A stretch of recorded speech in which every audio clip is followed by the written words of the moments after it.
Give me a couple minutes so I get my other devices going.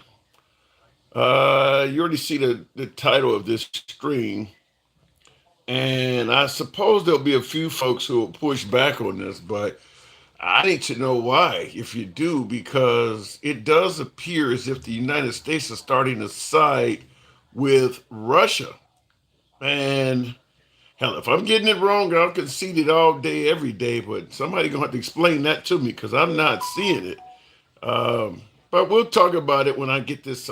Give me about 30 seconds to a minute, and we'll see what happens. All right, so let me make sure I get all this shit in here. Oops,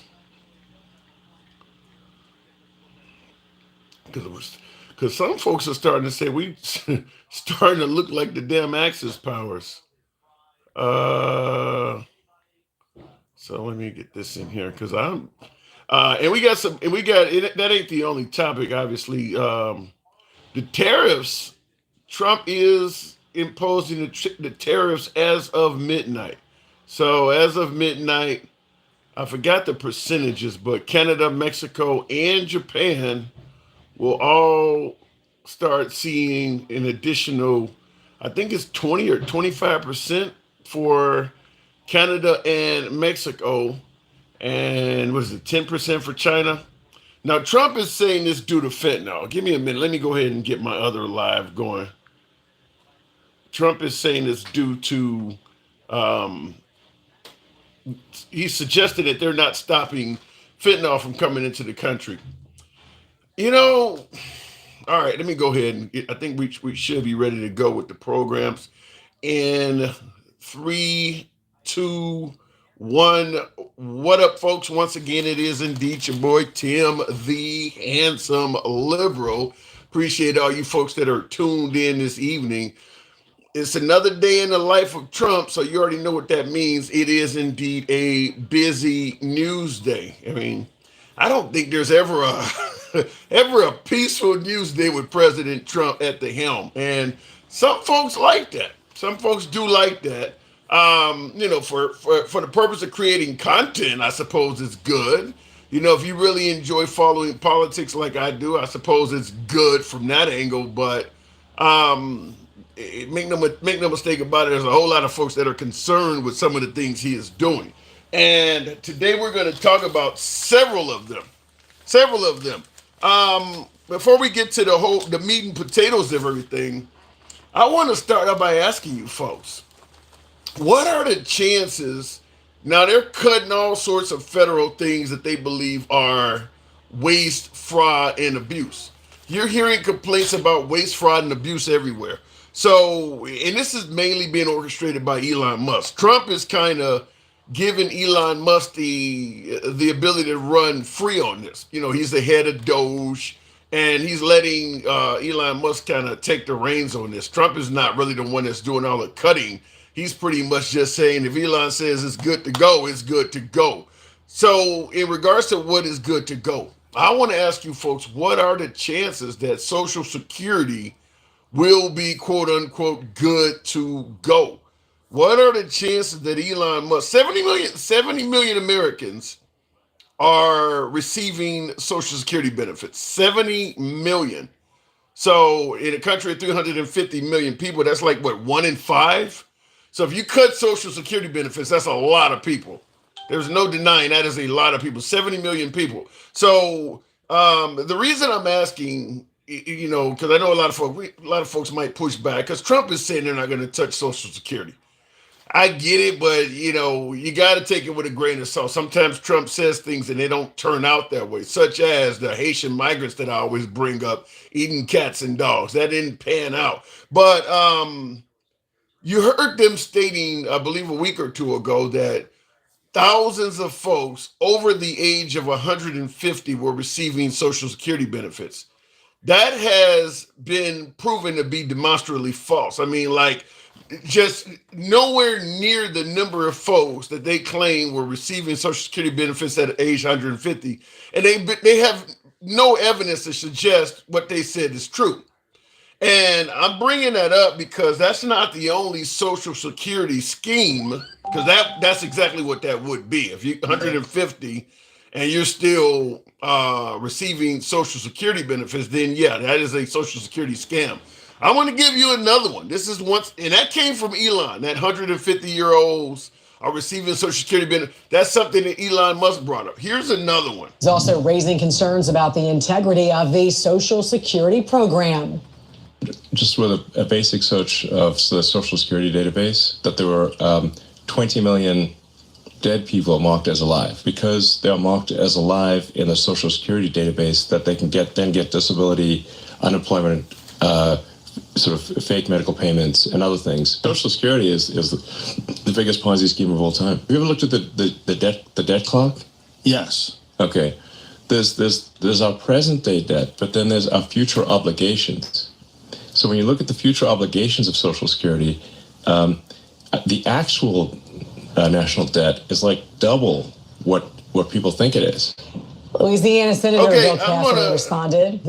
I'm bringing this up for the simple fact of Elon Musk's job is to cut waste, fraud, and abuse. He's made that clear. That is what he is there for, is to cut waste, fraud, and abuse. So if he is pointing out all of these angles of how wasteful, fraudulent, and abusive Social Security is, why would anybody believe they're not going to touch it? I mean, and he just added one in there. I didn't even hear that whole clip until I just heard it now. I didn't realize he's also claiming 20 million dead people are receiving Social Security. So he's saying it's a Ponzi scheme. He talked about a bunch of 150-year-olds are receiving Social Security. 20 million dead people is a Ponzi scheme. What would lead you to believe he's not going to touch this? Now, I know Trump is saying they're not going to touch Social Security, but if your job is to cut waste, fraud, and abuse, and you're telling people that there's this much waste, fraud, and abuse in the Social Security why wouldn't you cut it? So I do want to point that out, because if Elon Musk, by default, by being the head of Doge, is the one responsible for cutting waste, fraud, and abuse, remember, Trump is not doing the cuts. The firings are not coming from Trump.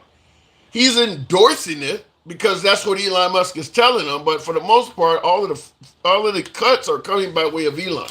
Elon is the one given the task of cutting waste, fraud, and abuse. And you hear how he's speaking about the Social Security benefits. Why would you believe he's not going to cut that? And just listen to what he's saying.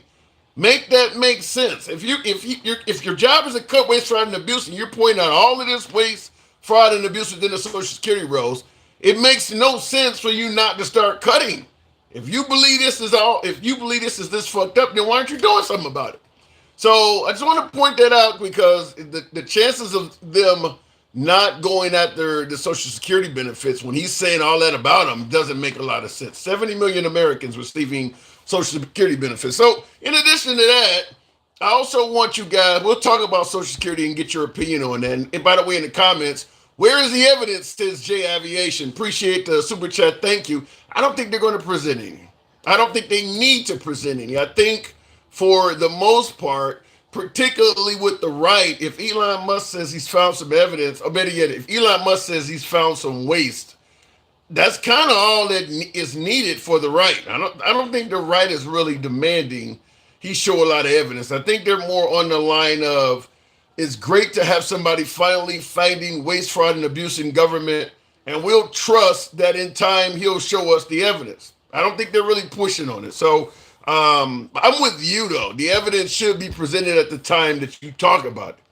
But I don't think the right is demanding that. In addition to that, as of tonight, I believe at midnight, Trump is imposing tariffs in 3 places: China, Russia, and Mexico. So we're talking, I think 25%, 20 or 25% to China. 20 to 25% to Mexico and Canada, and then another 10, I believe, to China.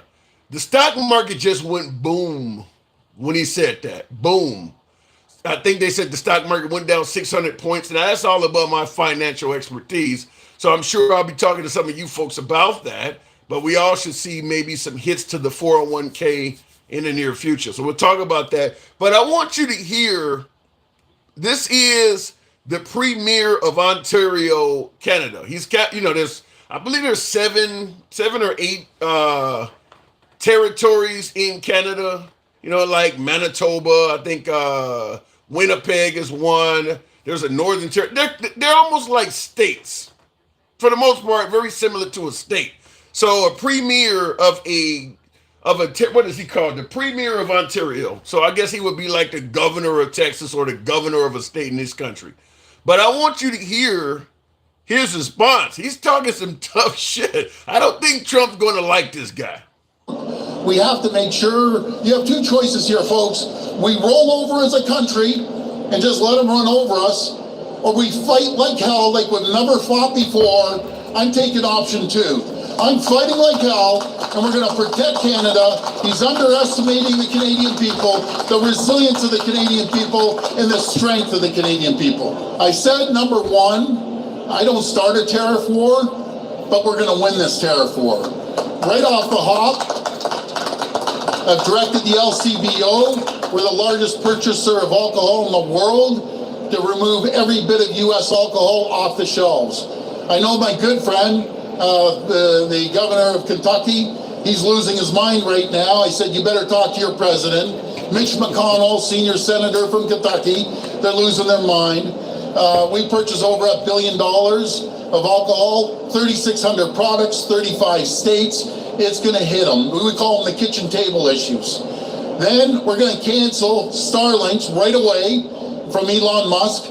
Not that $100 million makes a difference for him, but it's principle. I've directed the procurement of over $30 billion of goods, not to go to the U.S., to make sure we buy Ontario first. And if we can't find it in Ontario and we can't build it in Ontario, we go across the country. I'm asking politely, until I implement it, every retail store, when you go look at the shelf marker that has the price, we need to see a Canadian flag on that price. A lot of people can't pick it up and scan it. So please work with us, or we're going to legislate it. I'll tell you this. Uranium for the U.S. comes from Saskatchewan. I've had deep conversations with my good friend, closest ally, Scott Moe, the Premier of Saskatchewan. That uranium goes over to Port Hope, Ontario to get processed. From Port Hope, it goes down to get enriched, down to the U.S. I will not and cannot speak for Scott Moe. He's a patriot. He loves Canada. But if we got to stockpile our high-grade nickel here in Ontario and sell it to the world, so be it. And as for uranium, I'll leave that up to Scott to decide. The potash that fertilizes... Okay, he obviously got a... This guy's going the fuck off. I'm not going to play it all, but clearly he has a plan B. He's kind of ready. He's at least willing to fight. Now, in the comments already, I see Draco says... tariffs kick in tomorrow on Canada. Let's see who win the tariff war. Well, I can tell you this, Draco. As an American citizen, you're not going to win it. Neither am I.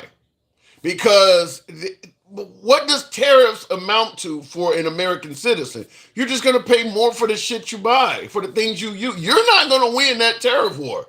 So any American that's gung-ho about imposing tariffs on these countries, you're actually committing to higher cost in terms of goods and services for a longer period. Remember you were bitching about the price of eggs and the price of cereal?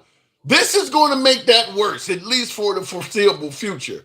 So I don't know who's going to win it, but it ain't going to be you or me. So I don't know why anybody on either side of the border would be happy about tariffs, because they're going to pass all this shit on to you and I.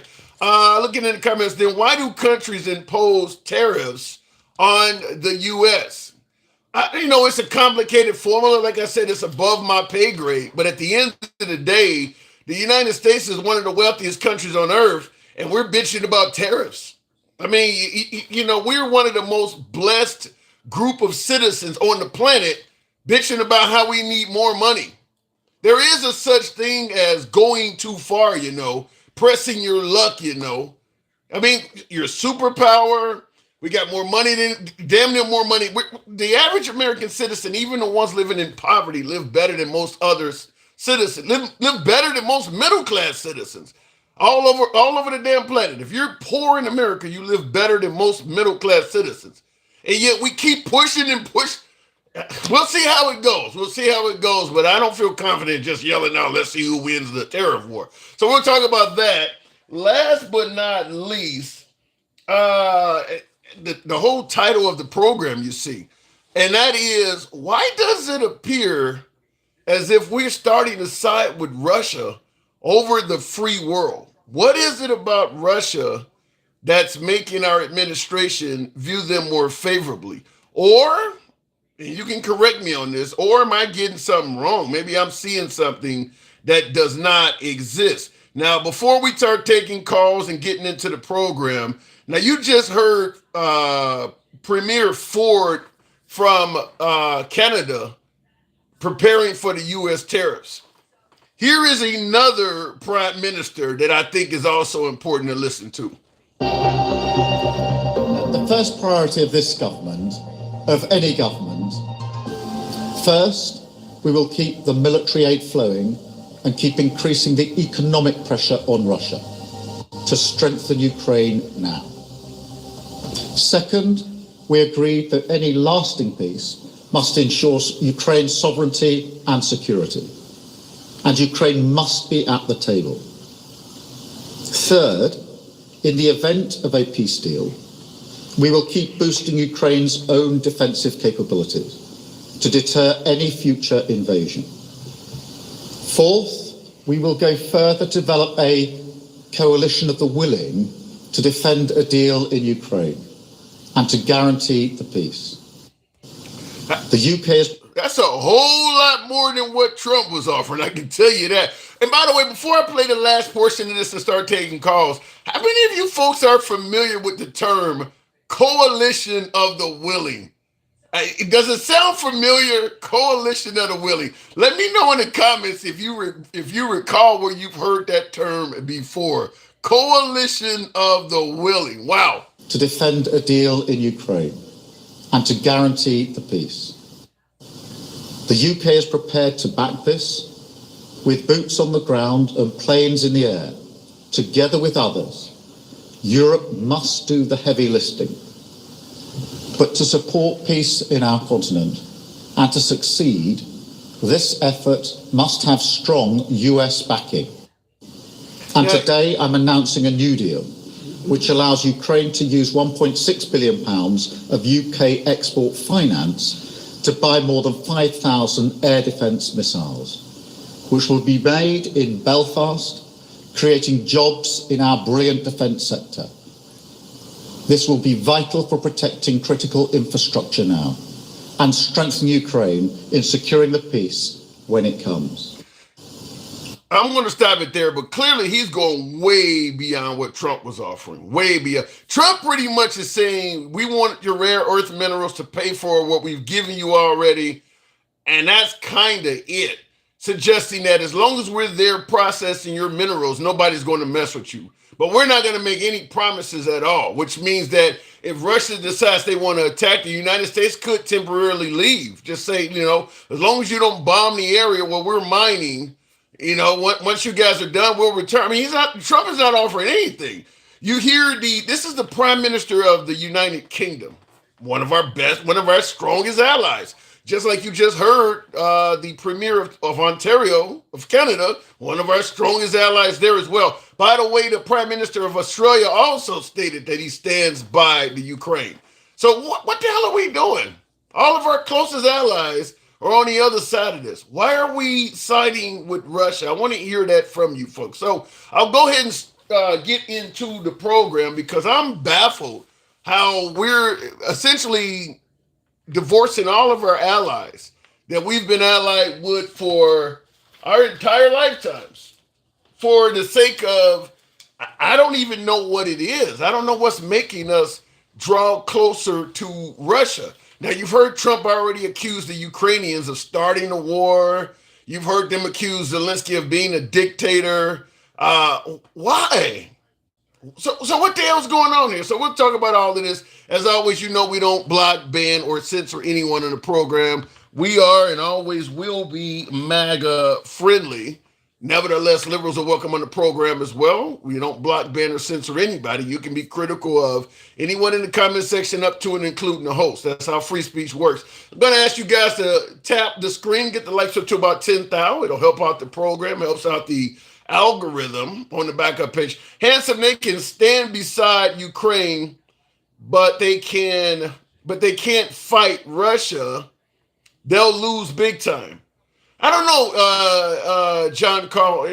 When you're talking about the whole of Europe, I don't know if Russia can take on the whole of Europe and lose. I mean, and win.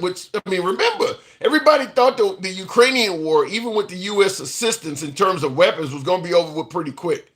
It's been going on for 3 years now, and Russia has lost a lot of manpower, a lot of equipment. Now you want to go from taking on the Ukraine with U.S. weapons to taking on most of Western and Eastern Europe at the same time. Russia ain't as strong as you might think they are. If they don't use atomic weapons, that's going to hurt. They're not just going to be able to do that. We've seen what has happened with them fighting Ukraine. They've turned out to be a paper tiger in terms of conventional weapons. Now they're going to step from the Ukraine and start taking on all of these. You realize how much extra manpower that is?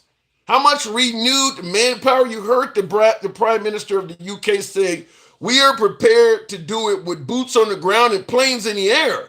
So he's made it clear we're willing to use equipment and people. America was not even prepared to put boots on the ground. Strong US backing. And today I'm announcing a new deal which allows Ukraine to use one planes in the air, right, and to guarantee the peace.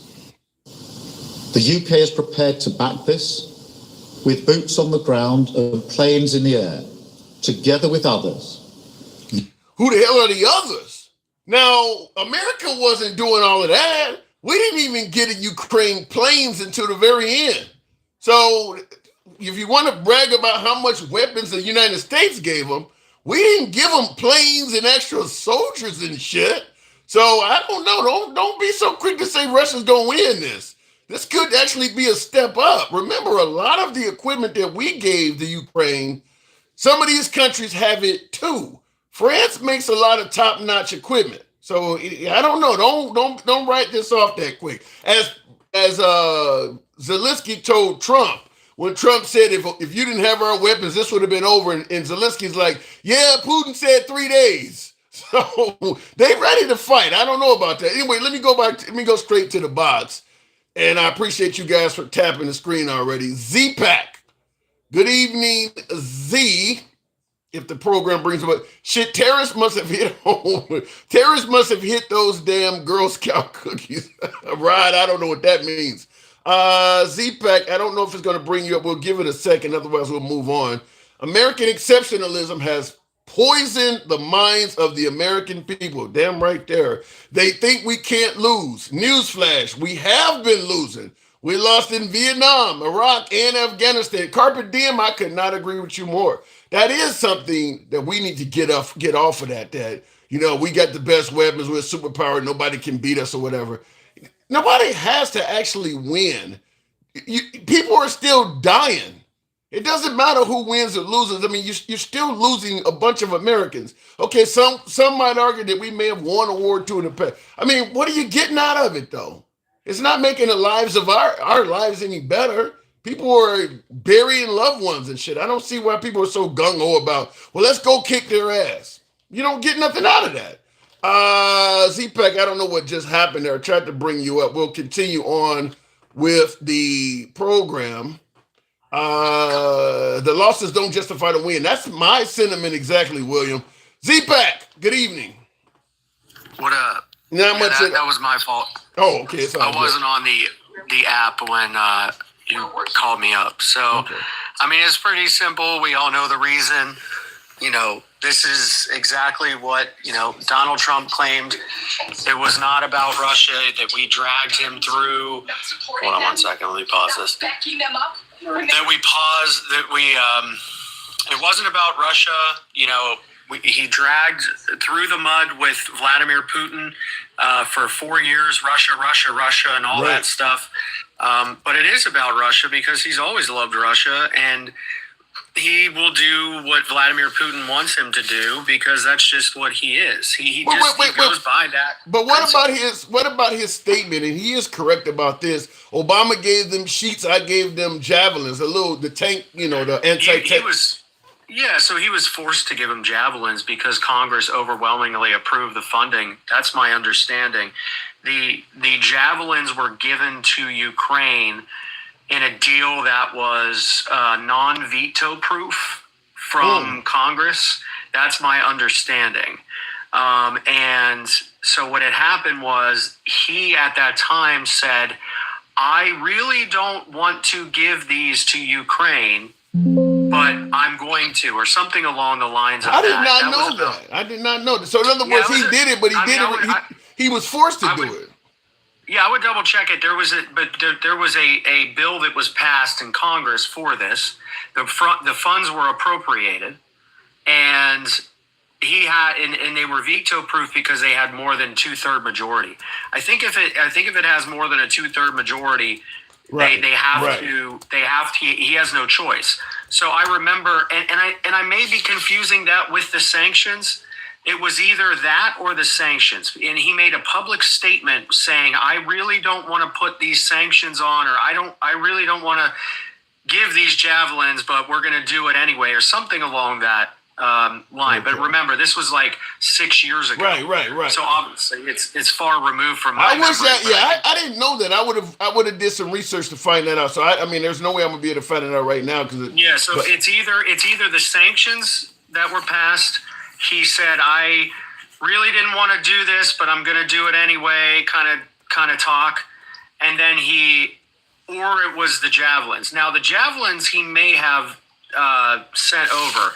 I actually think I'm now remembering it a little bit better in regards to the funding. This was in regards to sanctions, rather, on Russia. They got passed, I believe, through Congress. I think it went through Congress.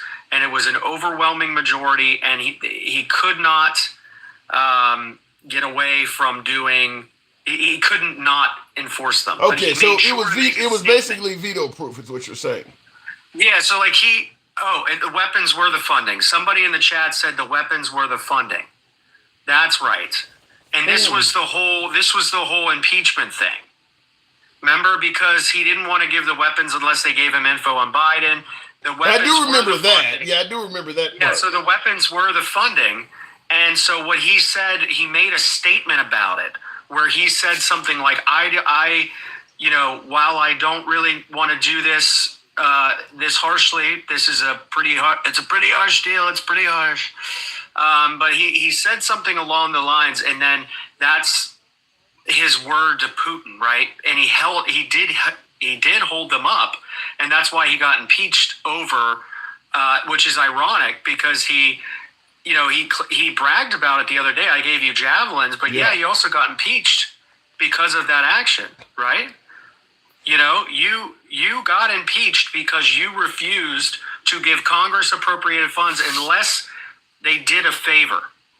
Yeah, now I'm actually dying to find that. I'm going to have to, for one of the future shows, I'm eager to see that now because I did not realize that. That's why you got to come on my program occasionally. All right. You know what I mean? Yeah, you got to invite me. Send me an invite. I'll come through.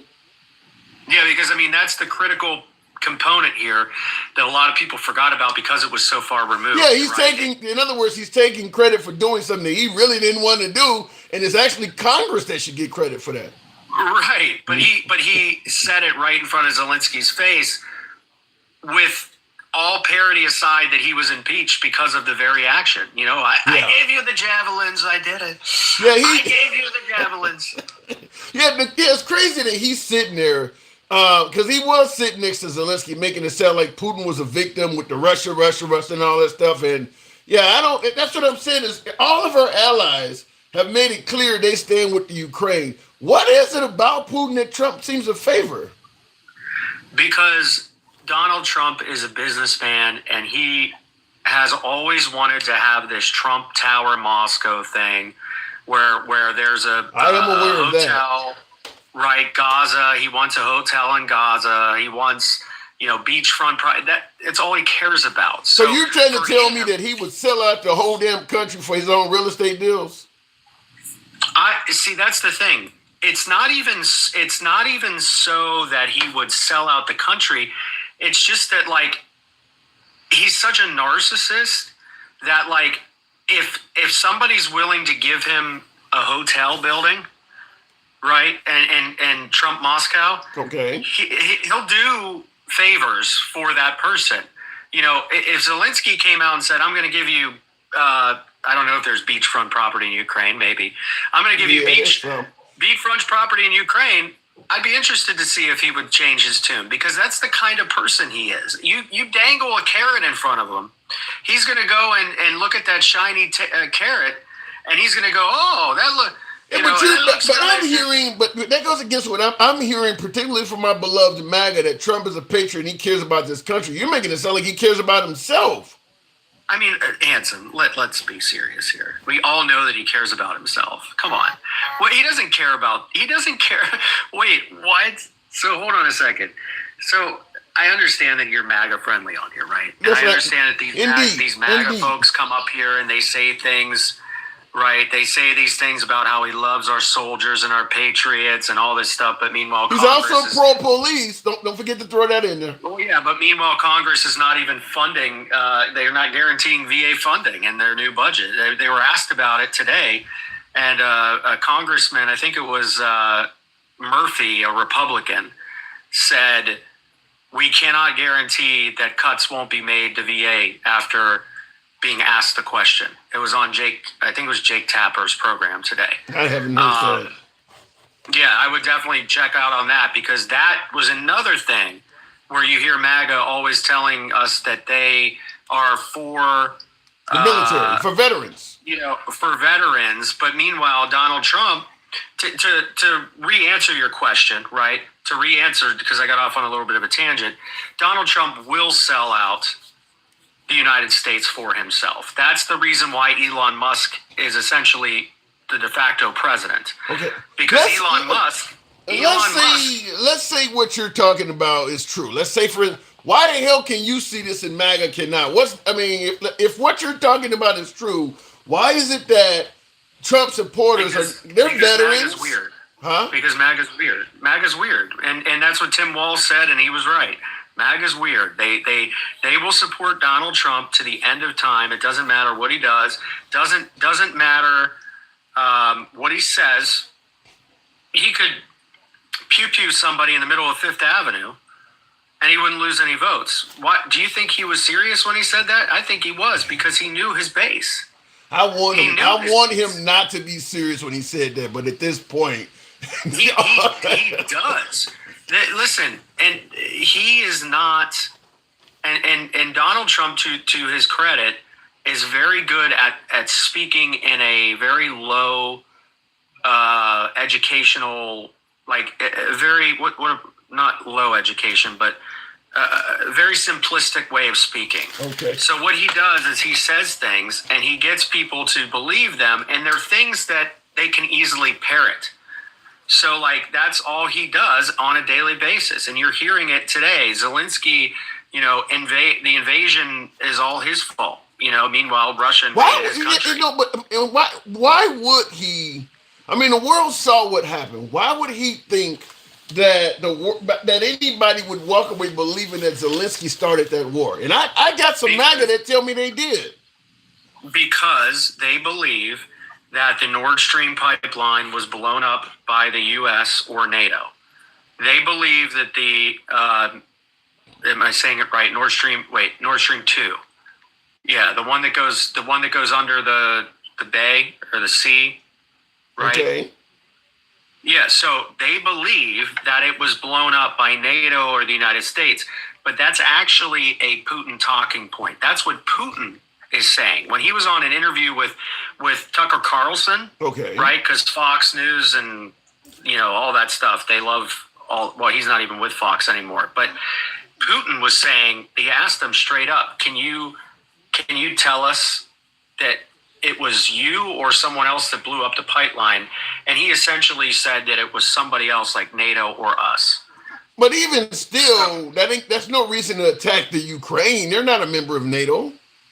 Well, he felt because, see, the argument that MAGA makes is because NATO was encroaching on the border of Russia. Yeah. Right. That's their thing. But that doesn't make any sense because Ukraine doesn't have nuclear weapons and so Russia does. So the whole idea that this whole encroachment bullshit, it's a Kremlin talking point that MAGA has adopted. Well, not only do they not have any nuclear weapons, there is no evidence to suggest that they were ever going to become part of the NATO. They just wanted to. I mean, they literally got attacked because they wanted to do something. There was no vote here because all of the NATO member nations got to approve you before you can become a member of NATO. There was never a vote or anything like that. So that's a hell of a reason to attack somebody. Yeah, Putin feels cornered. So when Putin's cornered, this is what you get. You get him invading a country that has no defense. And MAGA is on here and out in the public saying that it was Ukraine's fault and that Zelensky is somehow the dictator. It is stupid politics, geopolitical politics, right? It's stupid everything, but it's enough because Donald Trump speaks in such a low educational level. These folks really truly believe everything that he says, and they're not very educated themselves. I hate to say it, I hate to be that mean, but they're not. They just think that everything that we're telling you is wrong because one time we said that Iraq had weapons of mass destruction and they didn't. Yeah. So they think because of that, right? Because of that, we can't be trusted. And that's what Donald Trump instilled. But that doesn't make any sense. Okay, the government says that Iraq had weapons of mass destruction. They get caught in a lie, so you don't believe the government. Yet Trump has been caught in a lie on all kinds of stuff, and you keep believing Trump? That doesn't make any sense. Now real quick before I continue on, Draco says Zelensky was flying NATO flags antagonizing Putin. So they... Okay. And that was enough to start a war? Wow. That's not enough to invade a country, and that's not an excuse to invade a country. Right. And this is where we get dangerous because we're talking about the Budapest Memorandum, which a lot of people have forgotten about conveniently. I don't know why, but they feel as though that the Budapest Memorandum doesn't carry any weight when in fact it does. We know that it does. And that's the whole reason we're doing what we're doing in Ukraine. But they believe that because nuclear weapons aren't involved, that this is what MAGA thinks. They say, well, what was the reason for that? Well, if they ever use nuclear weapons. Well, guess what? They have nuclear weapons, right? So at what point could they use nuclear weapons? That's the whole point. We are protecting Ukraine so they can fight back so Putin doesn't have to. I mean, because ideally, actually, Russia was in on that. Russia was appreciate the hats and mustard. No, that's crazy. Putin was supposed to be along with the UK and the United States protecting Ukraine. He's part of the deal that if they give up their nuclear weapons, he's supposed to be on their side, not attacking them. Was he not? I don't know the specifics of that one, but what I will tell you is that what had happened there was, again, to what what I was saying, was that they've created this whole alternate reality that they live in, where Ukraine is suddenly the bad guy, and it's Putin that somehow is the innocent, sensitive, misunderstood dictator, right? Like, oh, he's just misunderstood, you know? But the reality is we've seen this shit for years. Putin does this all the time. He wants to reconnect the old USSR. That's his plan. Even Mike Pence said that. Yeah. And that's what they're saying. That's what Zelensky was arguing on that when he was at the White House the other day, is that, you know, when he said you're going to feel it, and Trump is like, you can't, he's basically saying, look, if you let him take over the Ukraine, he's going to go after a NATO member state next, and you're going to be obligated to act. So you're going to feel what's happening. I don't think Trump and J.D. Vance either got it or wanted to get it, but That's how I interpret it when he said you're going to fill out. The irony, Handsome, and I know you want to move on, but the irony here is that JD Vance said you're litigating this out to the American media. I've seen your media tours. I've seen what you do, right? Well, never having been there. But meanwhile, two things. He's never been there, and he was litigating to the media his talking points. Yep, said it. So at the same time, he was litigating the talking points of Russia to the media that was standing right there, while accusing Zelensky of doing the same thing. The weirdness of that, as I said in the beginning of this, when I joined, MAGA's weird. The weirdness of that is just insane. You can make an excuse that you're litigating to the American people, and then you quite literally do the same thing that you're accusing him of. Yep. It's wild sauce. Well, they seem to have the hearts and minds of at least half the American constituency. I believe that it's less. I mean, in all fairness, he got 49% of the vote. So, I would say that, it's probably less than that, but it is probably 47% right now, I would say. I don't buy the notion that 50% of the country says right now they approve of him. That has dropped by several points. It will continue to fall because of the stock market today taking a hit because of the tariffs. And you're going to see this roller coaster of his approval rating. And again, Joe Biden had an approval rating above 50% when he started too. It's just how it works. All right. So Z-Pack, appreciate you coming through. Send me the invite. Yeah, I got you. All right, appreciate it. All right, moving on with the program, and I actually do agree with him that likely because of some of the controversial things that Trump is doing, his approval ratings is going to fall. Because now that's not to say that some of the things that Elon Musk, the finding of waste, fraud, and abuse, if that translates into cheaper groceries, cheaper taxes to Americans, and things like that, Trump's numbers could go up. Right now, all of the stuff he's done, for the most part, has been hurting Americans. Now, he's telling you good things are coming out of it, but nobody is actually seeing the good things yet. He's talking about finding billions of dollars in waste, fraud, and abuse, but that hasn't translated into anything tangible for Americans yet. But the firings have. People are losing jobs and losing revenue right now for certain. Nobody's really benefiting yet.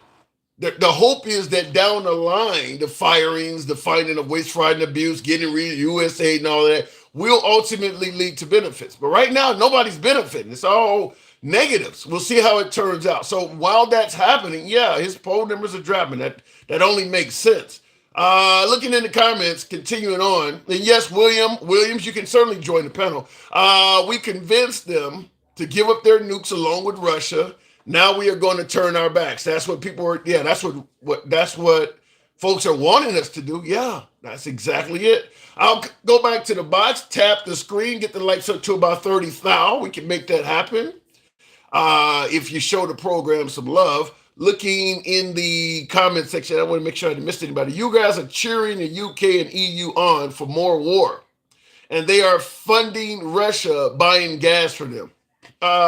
Draco, appreciate your input as always. In regards to cheering the UK and EU on for more war, I think here's the issue, because Trump is saying the same thing. Why the hell would you not take a ceasefire if you can get it, as opposed to more people dying? I think what a lot of folks that are on the Trump side of the aisle do not realize is that the Ukraine does not consider a peace deal with a chunk of their country no longer in their possession as peace.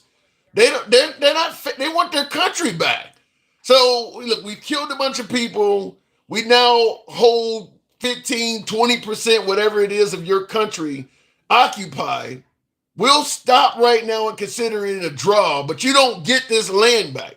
The Ukrainians don't see that as peaceful. That's what Trump is offering. He's offering them a loss of some of their sovereignty. That's why, and not to mention, he's not offering them any security, so that if Russia decides to invade again in the near future, he's not offering the United States going to do anything about it.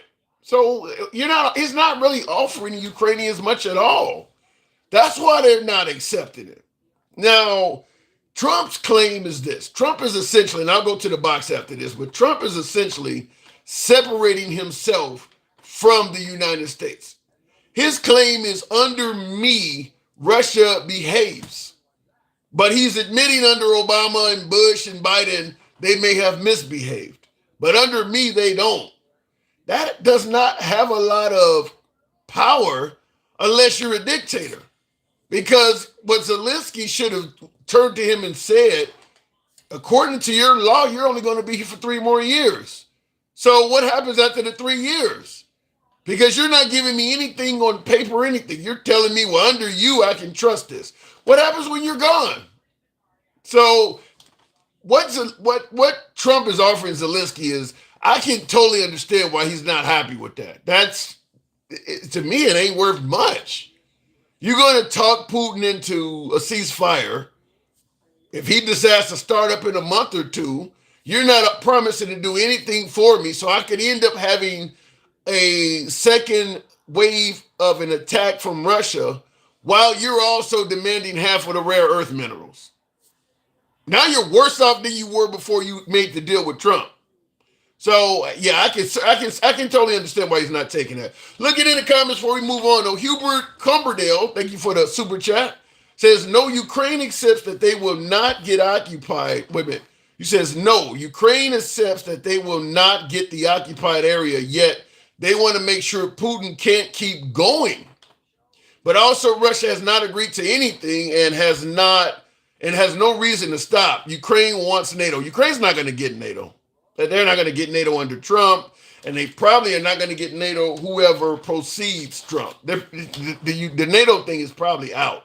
I don't see that. But what I do see the Ukraine getting that may actually be more valuable than NATO because of how Trump is acting is some type of EU alliance with the rest of the European nations. Because Trump has not only gotten on the bad side of the Ukraine, which MAGA don't give a damn about that, but he's also gotten on the bad side of most of Europe. And most of Europe is on record saying we stand by the Ukraine. That's why you just heard the Prime Minister of the UK talking about a coalition of the willing.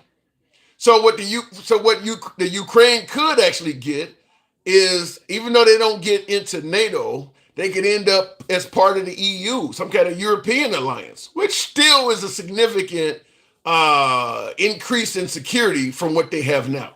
And I said when we were playing the clip of the Prime Minister that Prime Minister of UK is offering the Ukrainians a lot more than what Trump is offering.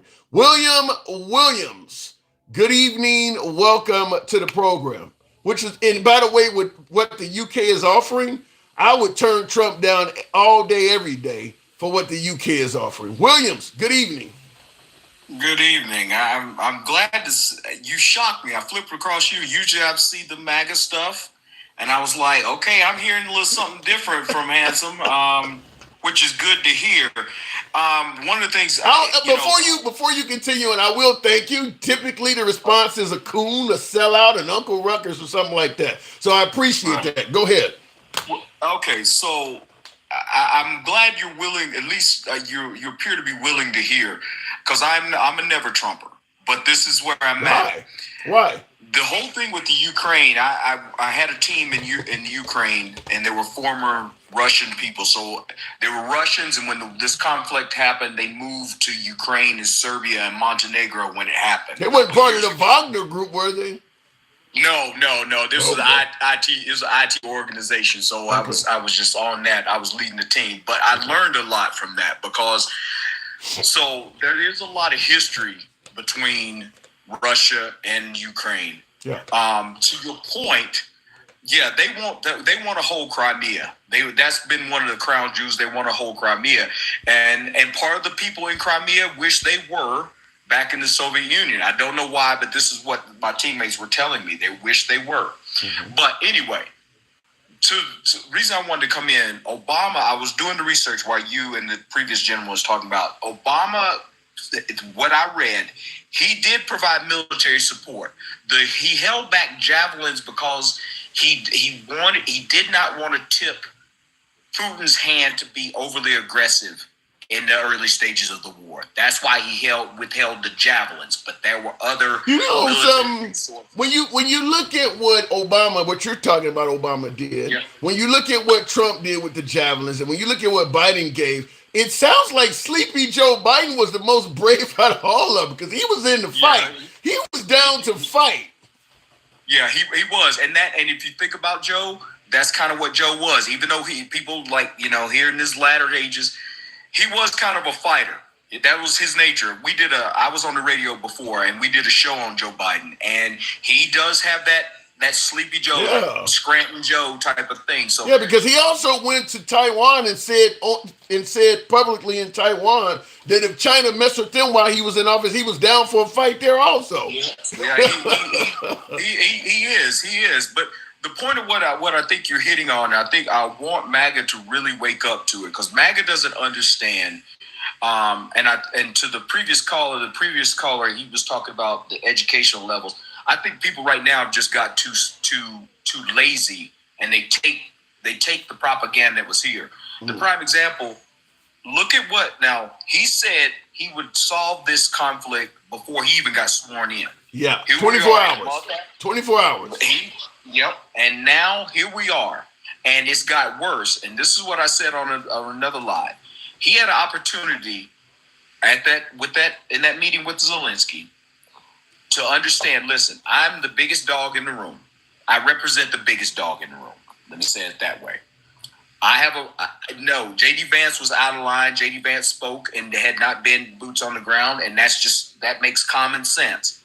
But this man is fighting for his people, and you being Donald Trump, you have an opportunity to come in and, number one, make good on your promise. Number two, help these people out and build a bond with these people, and a political bond with your people that want you to support Ukraine and do better, instead of just attacking this man and say, you didn't say thank you. You didn't say thank you. Yeah, that's insane. You know something? I did a video in regards to J.D. Vance yelling this, you didn't say thank you, and Trump said he's not appreciative. I actually did a video and asked that question, is that do you think that Trump and J.D. Vance would have been more supportive if he looked them both in the eye and said, just to get things clear, I would like for, to offer on behalf of the Ukraine an official thank you to the American people for helping us in the war effort, and a special acknowledgement to former Vice President Kamala Harris and Joe Biden because they gave us most of the equipment. You think that would have pleased Trump and J.D. Vance? Everything but the last part of what you just said. Everything but the last part. But see, to your point, if you go back and look at the discussion, I don't think that they gave each other time to actually express their points of view. Because even if Trump would have gave him time to say that, I don't think Zelensky necessarily gave Trump time. So they were over talking each other. I'm trying to be fair on both sides. But to the point of what we were talking about Ukraine, there's a lot to unpack here. And I also think one of the things your audience has to think of, the U.S., when Trump came in office, he floated the idea of doing a soldier withdrawal, 20,000 troops withdrawing from Europe. Now, you can read about this. He's floated this idea several times, and it actually just came up yesterday, and J.D. Vance had talked about it today. Mm-hmm. So he's talking about possible military withdrawal of troops from certain areas in Europe. Now, marry that to the fact that we have operations going on right now in Poland, and we've had them in Poland to support this effort. Wow. There's been boots on the ground. Most people, and it's not necessarily mainstream media, but there are boots on the ground in Poland of our U.S. forces to support them. So you got several different things going on here that the audience needs to look back, take a step back and say, okay, why is all this stuff happening? And then the thing that really struck me is this mineral deal, because we knew it has been told to us that, okay, Ukraine is sitting on rare earth minerals and so forth and so on. Now, Obama administration didn't touch it. The Biden administration didn't touch it. But now all of a sudden it comes into play. Yeah. And my point was this. I said, the U.S. doesn't manufacture anything that uses rare earth minerals or minerals of that such. But we know of one that does, and that is Tesla. Tesla. No. Are you serious? Okay, well, think about it. You Oh you my have rare God. earth minerals. You have rare earth minerals that can actually be used for battery capacitance, for understanding better battery capacitance and longevity of battery powered Oh my vehicles. God. Now, not only everybody thinks about Tesla, but they forget about the Powerwall. The Powerwall is the apparatus that Tesla sells that is for battery utilization on your house, and they have grids of battery capacitance that Tesla has been floating. All this benefits Elon Musk. Think about it. Ask yourself this question. You don't have to listen. Take my advice. We know we sold oil and gas to Venezuela and other countries because we okay.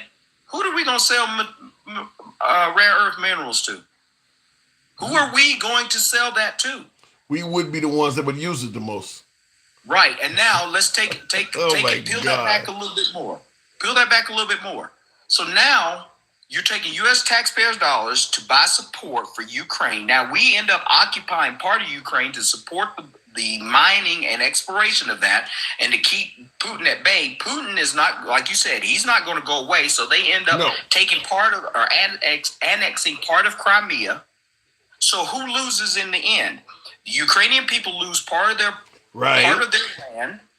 They may get some jobs out of this. U.S. taxpayers' tax dollars go to support this. Tesla now. So we're essentially basically just robbing that damn country. I mean, we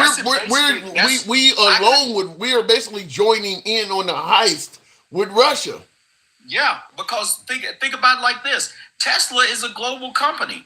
So the Tesla cars that will be sold to Russia, sold to China, sold to South Korea, sold to Iraq, Iran, and any of our other adversaries will be made off of our tax. I was telling you something though, as bad as this sounds, if he passed some of that, if Trump and Elon Musk, because I mentioned the $5,000 proposed stimulus check or whatever the hell they talking about, if they pass some of that money down, because that's an insane amount of money, where we're talking about. If they pass it, there's just a few pennies of that down to the American people.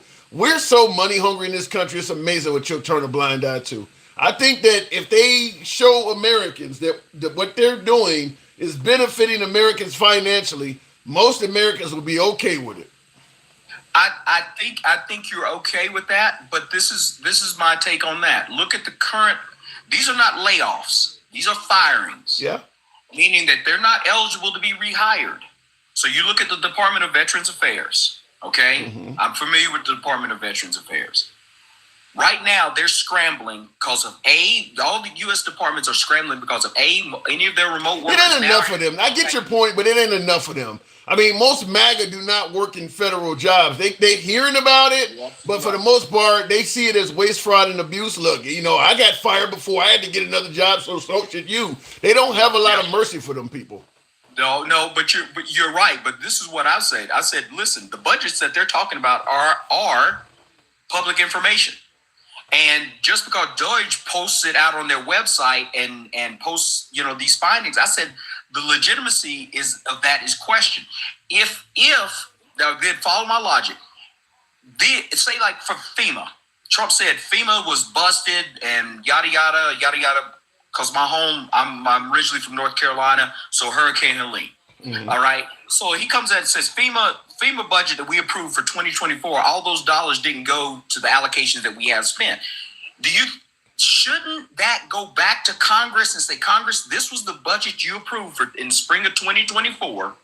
This is where the money actually went. I hear what you're saying, but MAGA ain't gonna go in all of that shit. Well, I know. They're gonna go with Trump. If they're gonna go with what's on the Doge website over any media outlet you can present, even if it's Fox, they're gonna go with what's on that Doge website. As long as Trump and Elon is telling them publicly that and putting it on X and putting it on Truth Social. So even if you're right, you're gonna be wrong in the eyes of MAGA. I gotta move it on, but. As I said, go ahead. Thank you so much. No, thank you so much for having me up. Listen, have a wonderful night. Take care. Pleasure. Thank you. Come back anytime. All right, moving on with the program. Real quick in the comments, ask MAGA if they would accept a national AR-15 registration and buyback system. No, of course not. He says, so why the fuck would you want Ukraine to take to take that deal? How does that equate? you're saying that's MAGA if they would accept the national AR-15 registration and buyback. We know they're not going to take that. I get that. So why the fuck would you want Ukraine to take that deal? I'm trying to see how those things how do they equate to each other? An AR-15 registration and buyback. How does that equate to the Ukrainian deal? I don't get that, Will, but thank you for the super chat. And by the way, batteries for Elon. I did not think about what he just said, but yeah, that's crazy because Elon Musk basically gave Trump, sounds like several $100 million as an investment. That's really what that sounds like, is that he gave Trump a few $100 million for his campaign, knowing that once he's in office, he's going to do things so that I'll make a ton of money. I mean, it just was little. Now that's not unique to Elon, but the difference is Elon is making decisions that benefit him directly, whereas most of the time, let's say, for instance, you do have a business and you go to a lobby. I want him to lobby in favor of this or favor of that. Let's say, for instance, you make money off of for-profit prisons. So you want a few more laws to become felonies because it keeps people in prison longer. Well, normally you go through the lobbying system and things like that. You don't actually get to be put in a position of power to make the damn thing a felony yourself. Elon is actually he's been given the reins to make these decisions. Literally created a whole organization for him. I get the feeling if this don't turn out good, it's going to turn out really bad because it looks like it could be the beginnings of something that's really corrupt, where this guy gave a bunch of money and then they created a whole organization for him to roam free on. And my guess is you're likely to see politicians in the future trying to do that. I mean, what would stop the liberals from coming in there and creating an organization just so George Soros could run it, or Bill Gates? The right would go ape shit, but the left is going to bring up, well, what about Doge? What about Doge? You're okay with it then? We'll see how it turns out. But to me, it just reeks of possible corruption to do something like that, where the guy was not voted in, the guy has not been approved by the House or Senate. Essentially, Trump just came along and said, this is my guy. Well, why is he your guy? Well, he's a businessman. Okay, that's fine, but why this businessman? Then you find out he's giving him $300 million. I mean, it reeks of corruption. Hopefully Elon turns out to be great and he's doing all the right things for the country, but there's a lot of red flags written all over it. If for some reason this turns out wrong, the history books are going to say, how the hell did they ignore all these red flags? I mean, he literally bought his way in. Looking in the comments before we move on with the program, this guy twists everything to try and start shit. Says, who's that? What is the comment there? You guys know I don't block, ban, or censor. One of my viewers, they got to put on the spectacles.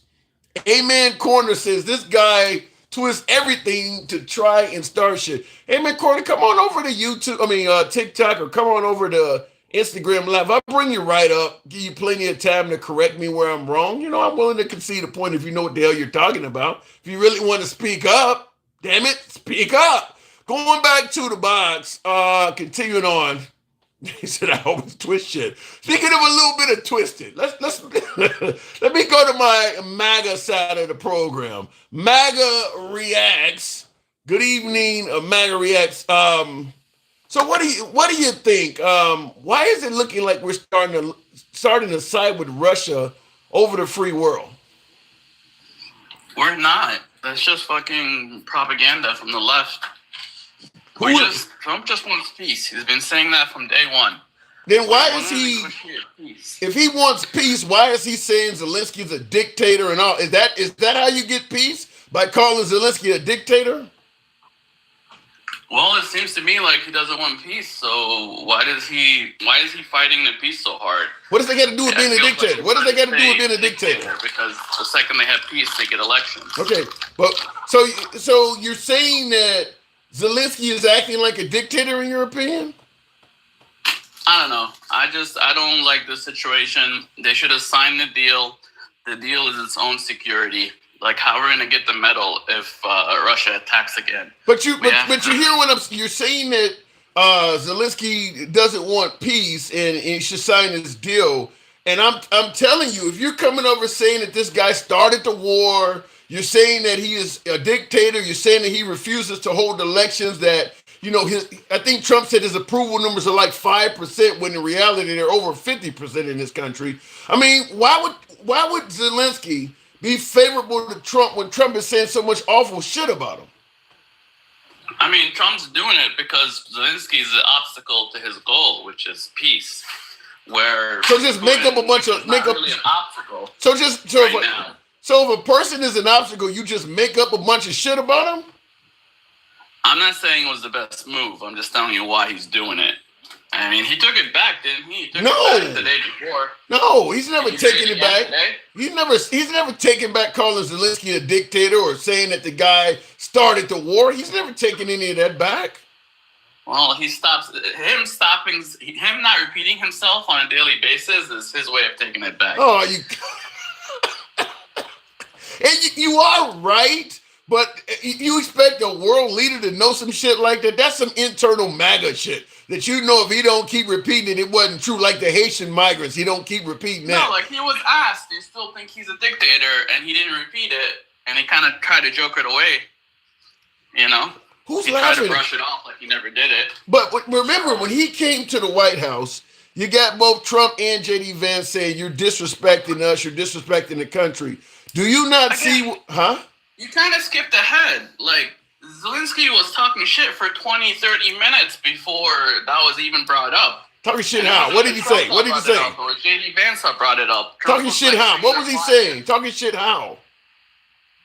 Watch Megyn Kelly's review of the situation. Oh my God. She fucking points out all the shit. He was talking shit the whole time. You're gonna tell me to watch propaganda that Trump's like Trump's talking about how Ukraine is destroyed and all that shit, and he's trying to pretend like, no, it's not destroyed. Everything's fine. Everything's beautiful. Everybody's good. And he's like, wait, hold on. You're trying to tell me to watch Megyn Kelly. That's like me telling you to watch Al Sharpton's review of Trump. Megyn Kelly is completely biased. There's nothing unbiased about Megyn Kelly. I mean, she's MAGA, basically. You want Trump's point of view, don't you? You're not asking for Biden's point of view. You want Trump's point of view or MAGA's point of view. So okay. So she's very good at explaining everything. Like, she's literally the whole time, anything Trump says, Zelensky is either rolling his eyes or he's fucking like saying the opposite or contradicting him the whole fucking time. And then like this part where he's like, I want peace, I want an end to the killing. And Zelensky's like, hey, they invaded us. We have the right to kill them. Like, that's not. Yeah, but see, that's what the attitude of one piece is it's the end to the killing on both sides, But that's what I keep telling you is that you're questioning why Zelensky is not jumping on board with Trump. Remember, Trump is claiming that he's the one that started the war to begin with. So why would he? Because Trump and J.D. Vance both were saying that he was disrespecting him. All of that stuff isn't that disrespecting Zelensky by saying that? He's a dictator. He started the war. Did Trump not disrespect him? Listen, Zelensky ran for the other side. He was literally campaigning with the other side. And on top of that... What does that got to do with it? Trump was polite as fuck to his face. Wait a minute. Trump was very polite, especially for Trump in his face. So what he says on Twitter when they're not together is completely different than in person with the guy. So wait, hold up. So you say a bunch of shit about me on social media, but when I meet you, you're nice. I'm supposed to forget everything you said about me on social media? I mean, Zelensky was just allied with his enemies, with Trump's enemies, with Biden and them. You really wait, so look, Trump's Trump. What do you want me to say? Like, I want you to say some shit that makes sense. Okay, Zelensky, he's calling him a dictator. That day. Trump had a good deal. He wanted the deal signed, and then we could start negotiating for peace and security and all the other things Zelensky wants. Because Zelensky's acting like that deal was with Russia. That deal was with the United States. What I'm trying to get out of you is that, okay, you don't heard the guys called you a dictator. You don't heard the guys blamed you for the war. You don't heard that the guy has said that your poll numbers are in the trash can. When you meet this guy, you're supposed to be respectful and nice? Yeah, because he's helping me get peace. I mean, does this guy want his country killed, like all his people killed? Does he want Russia, like, taking over? If this guy is going to give me peace in my country and save my people and save my land... I don't know what... And by the way, hold on. Dincal, appreciate that. Galley, thank you, Dincal. That did not go unnoticed. Appreciate that. I don't know what you're saying there, MAGA Reacts. I just... You're basically saying that Zelensky, because he's pursuing peace, should just... This is the same shit that folks in this country say... But the problem is he wasn't pursuing peace. It doesn't seem like he wants peace at all. Because he don't think you're offering peace. You're not offering him his country back that is under occupation. You're not offering them any security that if they invade again, you're going to do anything about. You're not offering peace. Yeah, you're offering pieces of peace. Nothing in life is guaranteed. He wants guarantees. Like, unless Trump has a time machine, he can't guarantee shit. You would take this. And even if he guaranteed it, it would be a lie. And then that's the other thing. The whole time, Trump's like, yeah, we're going to work on it. We're going to put troops there. I mean, Trump was like agreeing with him and trying to give him a bone the whole time. He's saying all the things you're saying, that he wants security and all that shit. Trump's like, yeah, we're going to have troops from Europe. We're going to have even our own troops to protect our mineral extraction. And, you know, it's like Syria. Trump wanted to be out of Syria. And then when everybody was complaining that we need to protect our allies and bullshit, Trump used the oil as an excuse to keep soldiers there. And Trump is going to use these metals as an excuse to protect fucking Ukraine and to be in Ukraine. Let me ask you just Ukraine to piss off Russia and start war with Russia. Scale of 1 to 10, 10 being a great deal. How great do you think this deal is that he's offering Zelensky? It's a fucking 8 or a 7. With no security guarantees. It's going to protect his country. I know it's like not in writing, but it's going to protect his country. It's going to give him money to rebuild his country. How do you know it's going to protect his country? How do you know that? Because if we don't protect his country, how are we going to get the metal out? How are we going to get a medal if Russia is constantly... You and I went over this last night where I gave you... Yeah, that was a bullshit argument. I should have just stopped you. That was a bullshit argument. Let me hold on. For shits and giggles, for the purpose of the audience at home that may have not been listening, I'll give you my side and then you tear it apart and make this shit make sense. Now, I stated, let's say the state of Texas. Let's say the rare earth minerals are in El Paso, which is all the way on the western corner of the state of Texas. That's where the U.S. is mining shit. You're claiming that because the U.S. is mining stuff in El Paso, the whole state of Texas is safe from an attack. You're telling me that they're not going to fuck with Dallas because of what's going on 10 hours away in El Paso? So what makes you think that if we're in that country on one side mining earth minerals, that the other side is safe? Well, let's look at Taiwan. Has China taken over half of Taiwan? Taiwan's way smaller. Taiwan is way smaller than the Ukraine. Okay, but again, like the metal is an excuse to be there. The metal is going to be an excuse to protect all of Ukraine. Trump can get the metal from anywhere else without all the. Then why not offer security? Then why not just publicly offer security? Because if he does that, he's like directly provoking Russia, and that's not going to lead to peace. That's just going to lead to more war. So in other words, the only way to... Hold on. Would you rather get it in writing and like get renege, or not get it in writing and actually get the protection? Think about what you just said. You basically said that if we offer to give the Ukrainian security, that would promote or provoke Russia into more war. So the only way Russia signs a peace agreement is if they know the Ukrainians have no security. That's what you just said. No, like officially saying the security is for Ukraine, yeah, then we're just provoking Russia. But if we say, hey, the security is to protect our metal extraction, then it's for the interest of America. And Trump could save face when it comes to MAGA, save face when it comes to Putin, to everybody. Like, he's like, I'm in here for the benefit of America. Because what is stopping saying how this war is bad for America? So now he has to make it good for America. If the Ukrainians and Russians are about to go back to war, what is stopping the Russians from warning America then we're going to hit this side of the country. If you will, can you get your people to safety? Like we did in Syria when we bombed Syria when the Russians were there. We warned them ahead of time, and then the Russians got their people out of the way, and Trump sent over like 60 Tomahawks. What's stopping that, considering that you're not offering them any security? Just give the Americans a warning so that they can retreat for a little while, and then we'll bomb the shit out of the other side.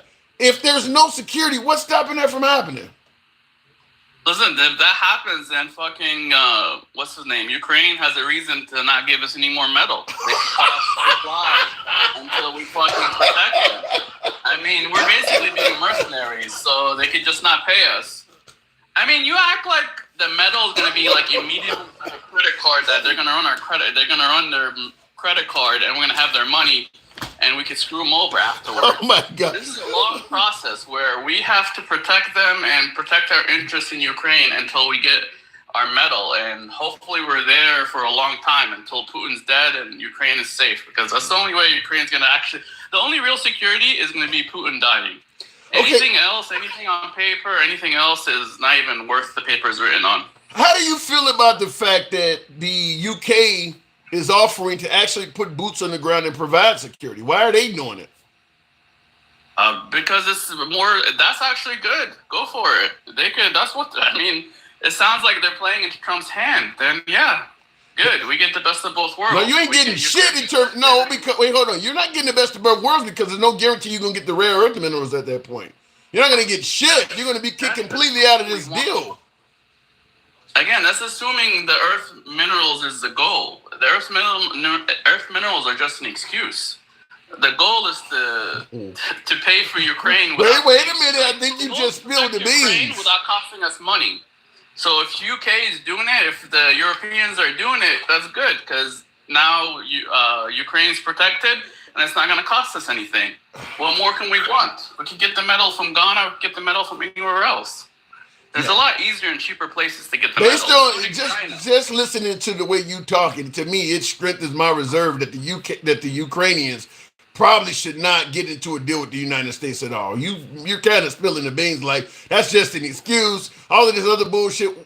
If they can get help from the Europeans, they should leave the United States the hell alone. If what you're saying is even remotely true, you're strengthening the reserve for why Zelensky did what he did. You don't sound convincing. You don't sound like a good choice to make. You don't sound like anything to partner with at all. I'll give you the last word.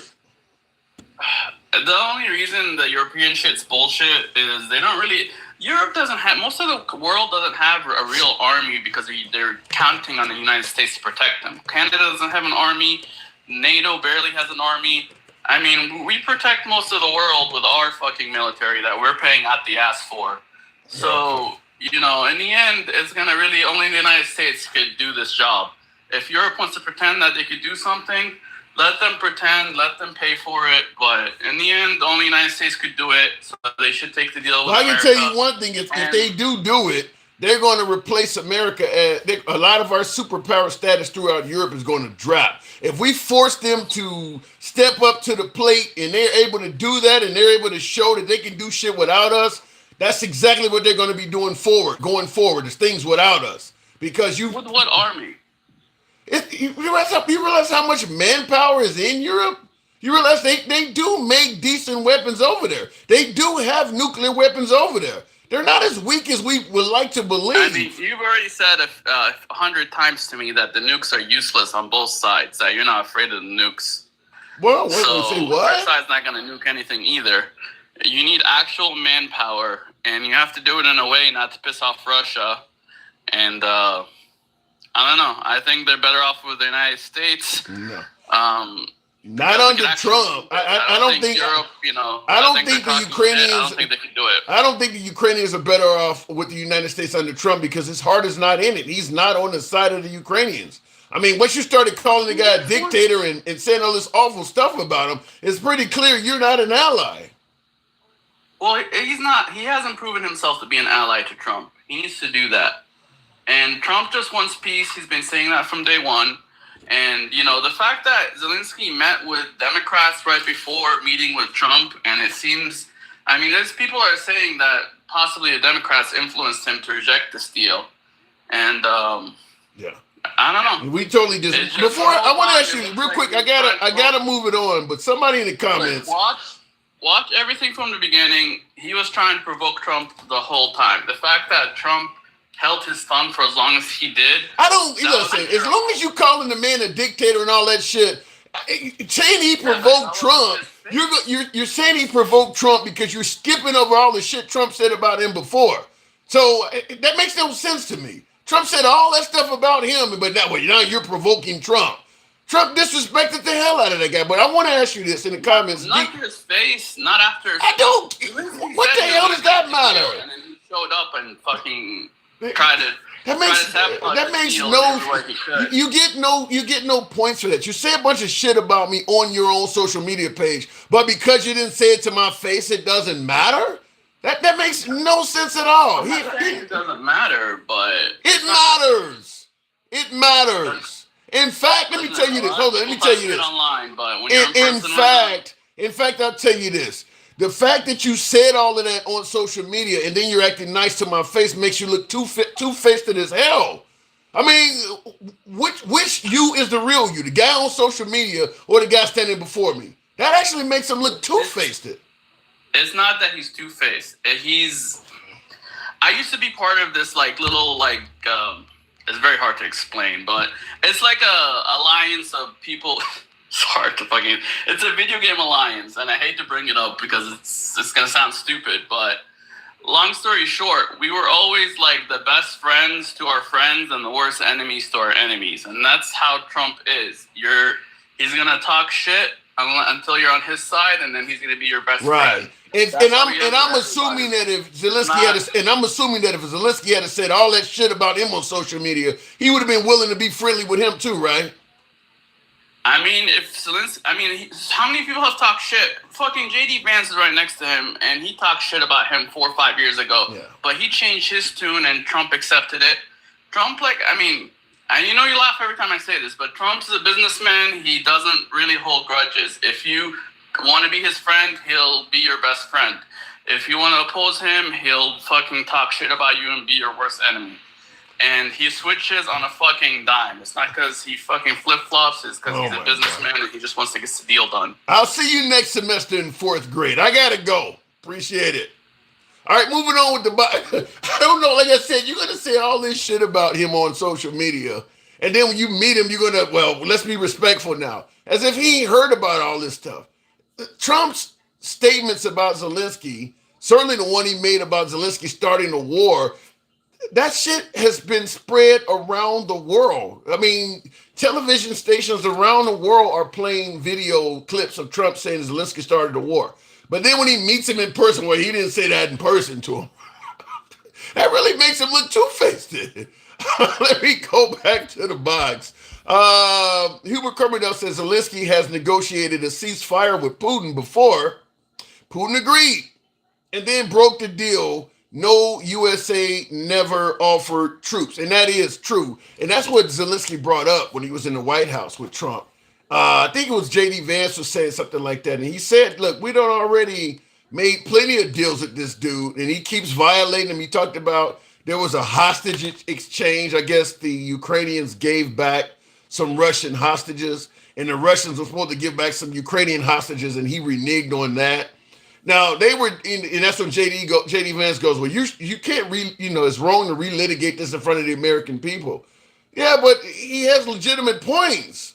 So, but the fact is, it sounds like the UK is offering a hell of a lot more to the Ukrainians than Americans are. Now I know if you're on the MAGA side, hey, look, that's great, let them pay so we don't have to.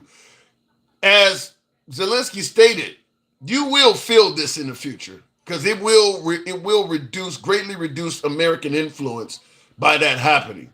Dencal, good evening, welcome to the program. You always follow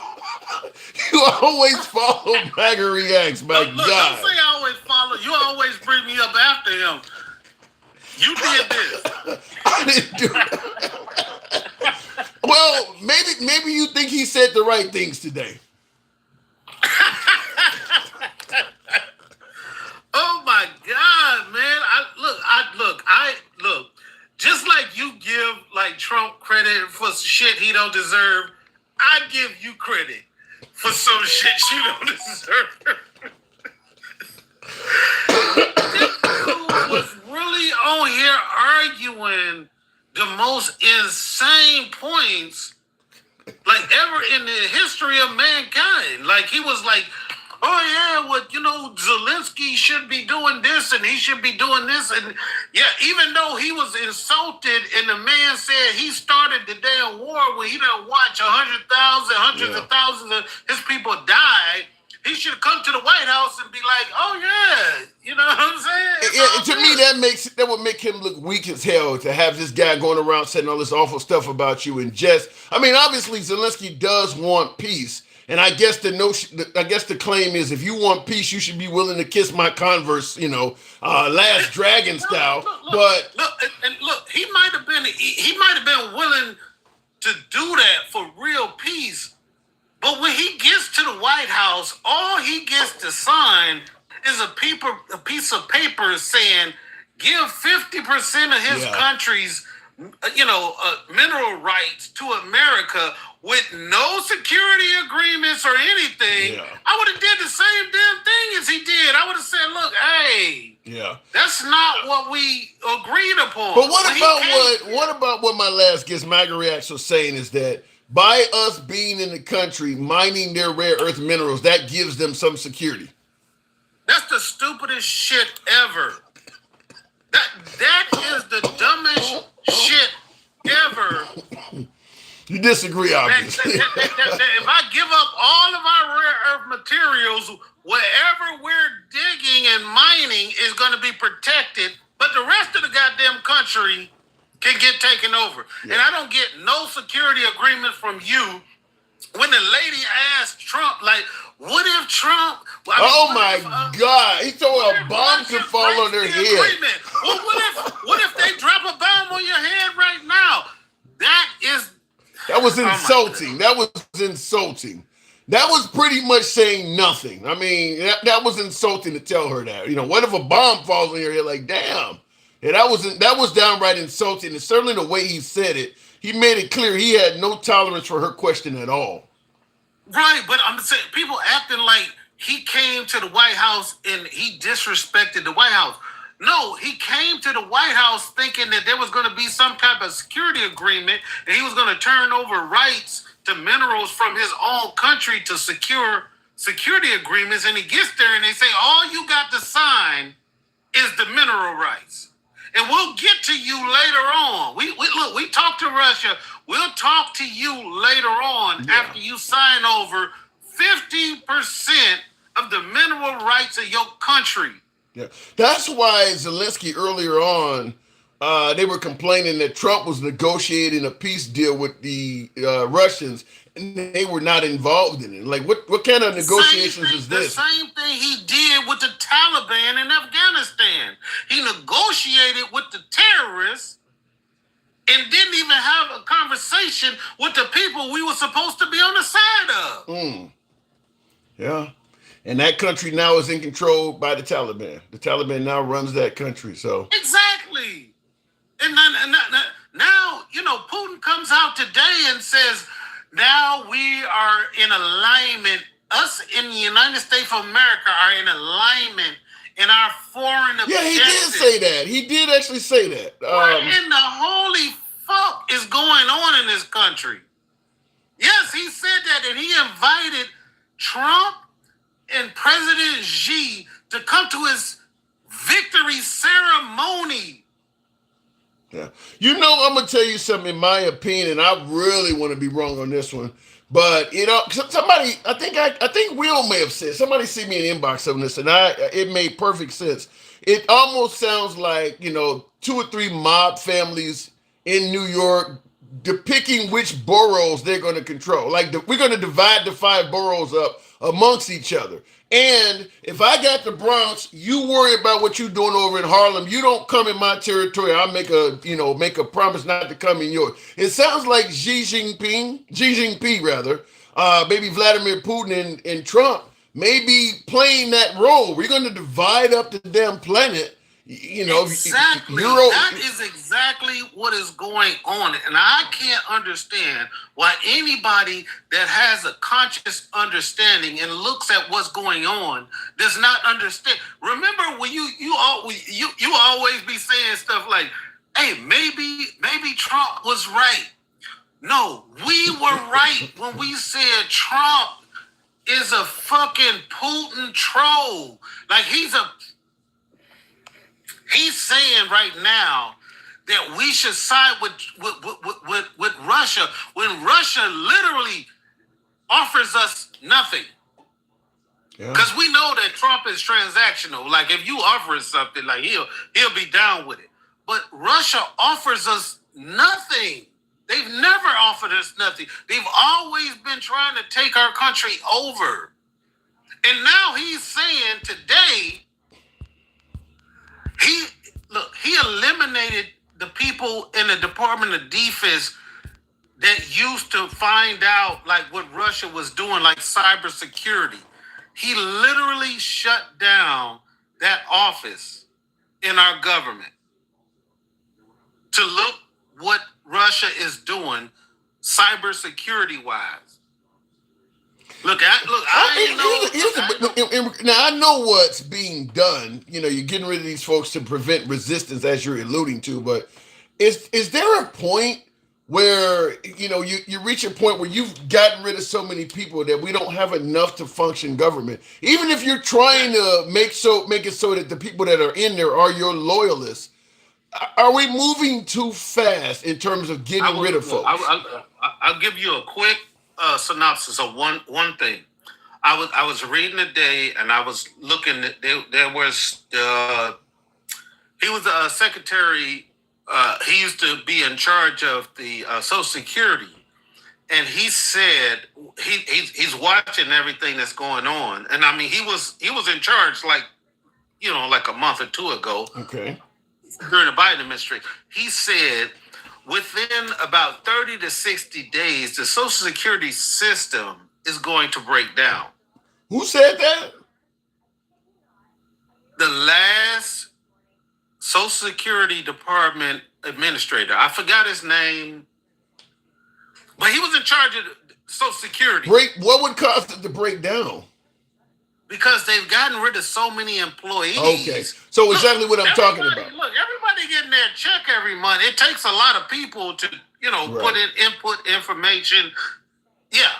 He said within 30 to 90 days, and I talked to my mother about this today, if you get your check this month, hold your money, you know what I'm saying? Don't do frivolous spending. And I've been doing that for the last, 3 to 4 months. But they're about to fuck up a whole lot of shit in this country. You can't just remove 50% of an organization. Yeah. That's what I'm wondering. I mean, because when Elon is allegedly fighting waste, fraud, and abuse, but he's making it sound like damn near the whole federal government is waste, fraud, and abuse. It can't be that much fucking waste, fraud, and abuse in it. I mean, he's making it sound like it literally is most people working for the federal government are unnecessary. Right. And a lot of people that want to believe in what he's doing will say yes. At the same time, he's removing checks that's going to them. What are the chances that if this backfires, Trump says something to the effect of, look, I thought he was a smart guy we could trust, but apparently he was, just like the rest of them. And Trump walks away without having to take credit for this. That's his MO. But us as a society, we can't let him do that. We can't let him get to the pinnacle and just say, you can't stop him. If we do head down this awful path that you're alluding to, there's no way to stop them. I mean, right now the Republicans are in charge, and they're standing by their man. I know, but we also are watching these town hall meetings where these people are talking to their senators and their representatives, and they're asking them. What do they do though? But then, Cal, if you're a Republican congressman and you got a bunch of angry folks showing up to a town hall meeting, But you know, if you go against Trump, he's going to do what he can to prevent you from getting reelected as well. You're caught in between a rock and a hard place. What do you do? Because, like I said, if you go against Trump, you'll appease the people at the town hall meeting, but they're probably viewing you. They're probably viewing you as if you've already fucked up. So they're likely not going to vote for you again anyway. So what do you do? You do exactly what these people are doing. You change the subject and everything, and you understand you're not going to be in office again.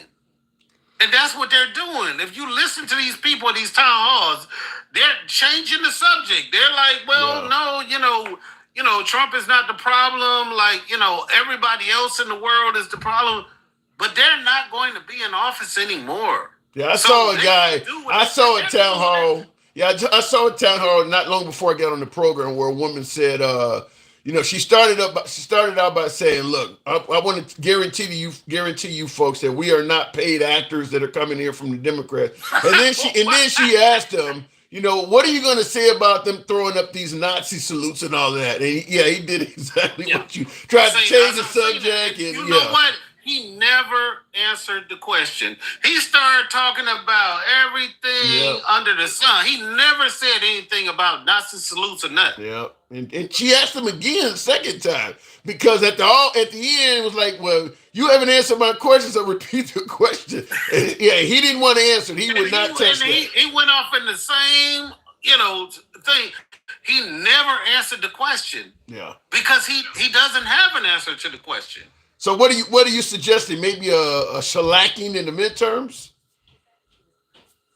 I don't know. I don't know that we can make it 2 years, man. I'm just gonna be honest with you. Damn. Look, I started talking to my mother. Look, I started gathering supplies. I'm a military veteran, so I know how to get it on and everything. But I've always thought the government would be able to, go through everything or anything. But now I'm not so sure, man. And I'm starting to gather food, and all of that stuff. Do they make black preppers? You sound like you're a prepper. No, I'm not a prepper because at the end of the day, if it really go down, I'm going to go to my neighbor's house and I'm going to take their provisions because that's what we do from Detroit. But I mean, I'm just telling you.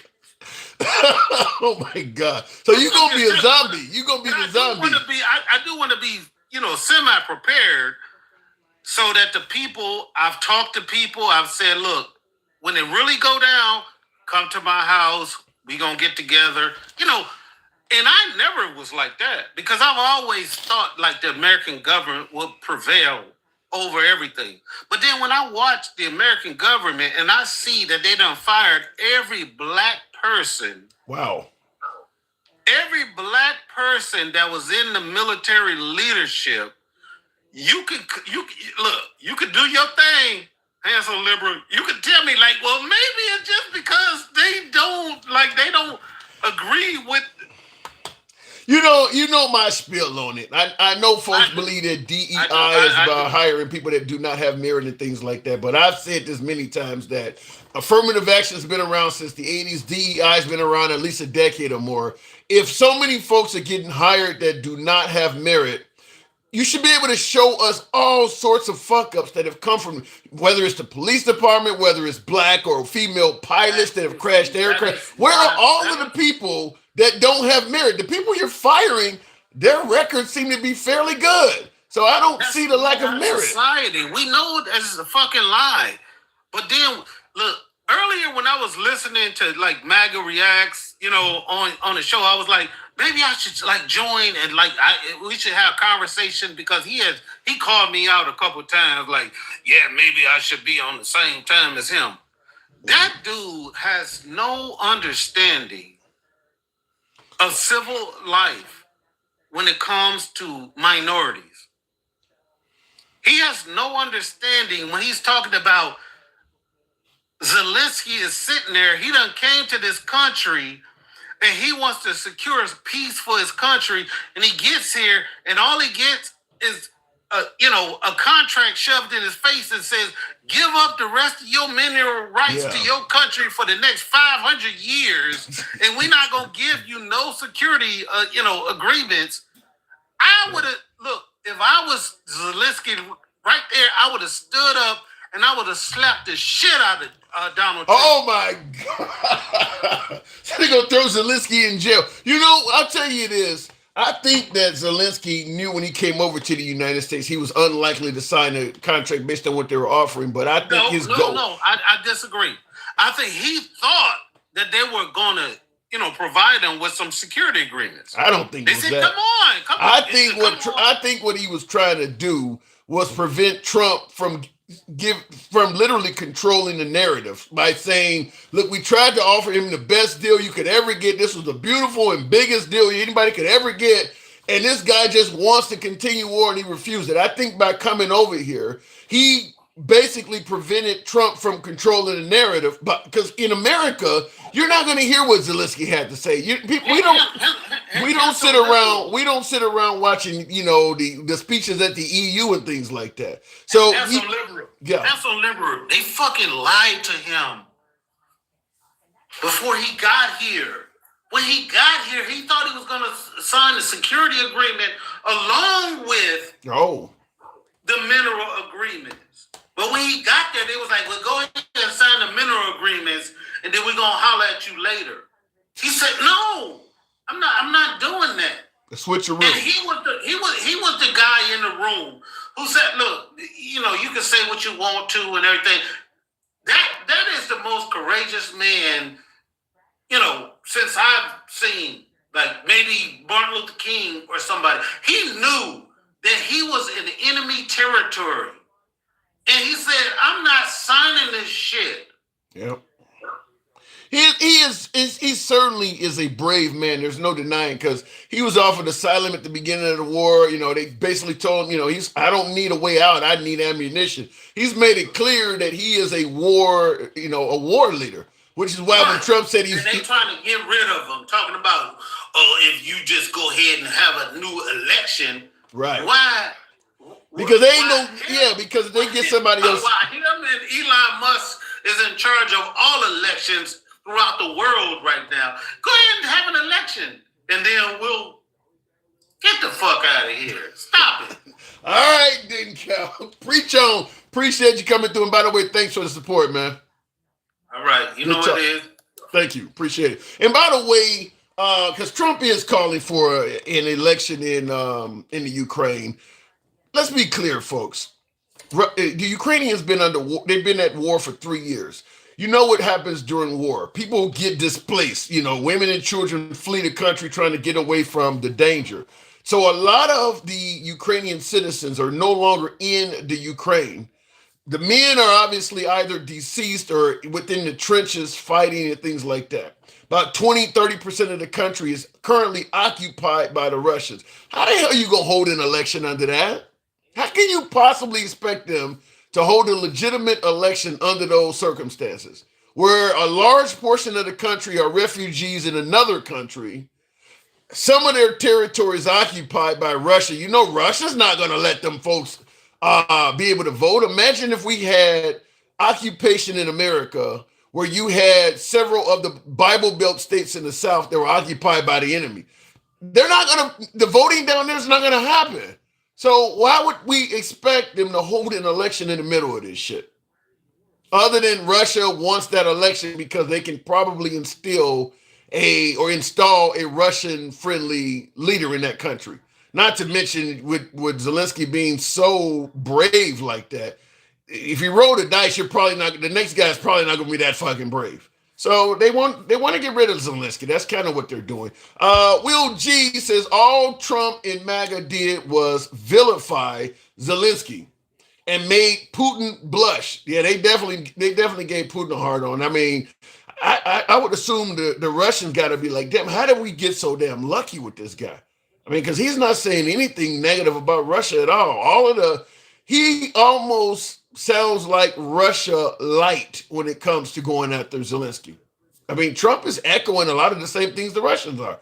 Russian came out with a statement today saying that the U.S. was changing foreign policy to Russia, to Russia's vision. Yeah, somebody else mentioned that the Russians released a statement that says the U.S. foreign policy is now in line with their own, which is why I started the live out by asking, why is it appearing we're starting to side with Russia?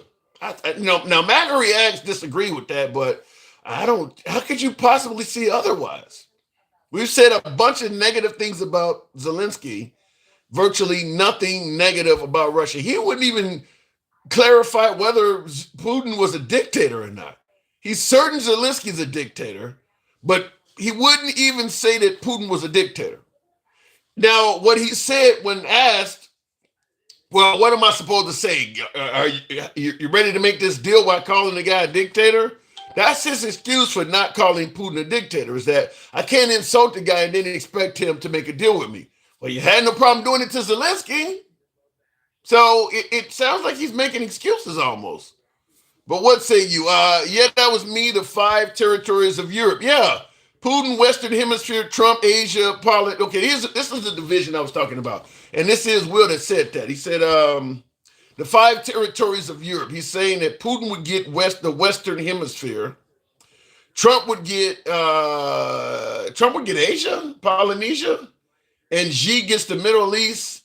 BB gets wait a minute. Okay, wait a minute. Maybe I'm reading this backwards. You're saying Xi Jinping would get Asia, the leader of China. Middle East goes to Netanyahu. Netanyahu, that would really be a bad spot for him. I mean, he would be the most hated out of all of them. But in other words, Putin gets the Western Hemisphere. Is that what you said? No, okay, you said Putin gets Europe. You got the names backwards. Okay, Putin is getting Europe. Trump is getting the Western Hemisphere. Xi Jinping gets Asia, and Bibi Netanyahu gets the Middle East. And he's saying that Elon Musk could possibly get Africa. Wow. But I'm just telling you, it does almost sound like that's what they're attempting to do. I want to be wrong on this really, really bad.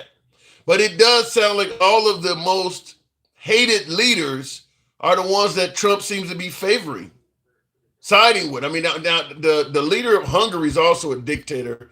And I know Trump has spoken favorably of him as well. He's been hanging around Kim Jong-un. I mean, why is he doing that? What is the purpose of that? I mean, he's spoken negatively of Angela Merkel. He's not a fan of Justin Trudeau. He's not a fan of the female out in Mexico. I mean, he's not a fan of hardly any of our leaders in our allied countries. But most of the countries we've been enemies with, he seems to like. Why the 180-degree change? Somebody explain that to me. It says, the real sad thing MAGA is going to fuck around and find out about is Trump is one of those people that never give opportunity and ultimate power to. Once he is in, he will never come out. Well, he is in already. He's in already. So I guess there is one thing for folks who do not favor Trump or are concerned that Trump may end up trying to serve another term. You got one thing going for you. He's old. He is currently, 78, 79? So he'll be in office till he's like 82, 83. So if he was to try to serve another term, you're talking about the guy is in his early 80s and would be serving at least till he's in his mid 80s. That's not to say the dude won't live to be 100 years old, but that is one thing. And I guess the other thing going is that not many, unless they change the rules so Elon Musk could run, I don't know any other Republican that has the adoration and love that Trump has. So if Trump were to pass away, I think that there would be an immediate fracturing within the Republican Party because everybody wants to be Trump and nobody is. None of them are. Ron DeSantis showed he is not. And he was one of the rock stars in the party. Who else is a rock star? J.D. Vance, I suppose. Trump said, even Trump came out and said he won't be a successor. So it's not J.D. Vance. Who would it be? Vivek Ramaswamy is certainly not, for a lot of reasons. So if something were to happen to Trump, the party would.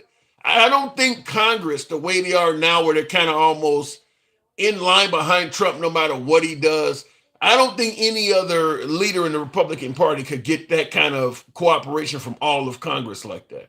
So if something were to happen to Trump, that party would probably fracture somewhat. Not to say they wouldn't still beat the Democrats, because the Democrats don't have a damn leader right now either. But that party would not be as united as they are under Trump right now.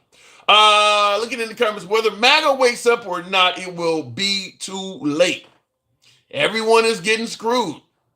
I can see MAGA saying, I supported you. Trump says thank you and proceeds to have foot on necks. Wow. You're saying that Trump is going to give MAGA the George Floyd treatment. Wow. Damn.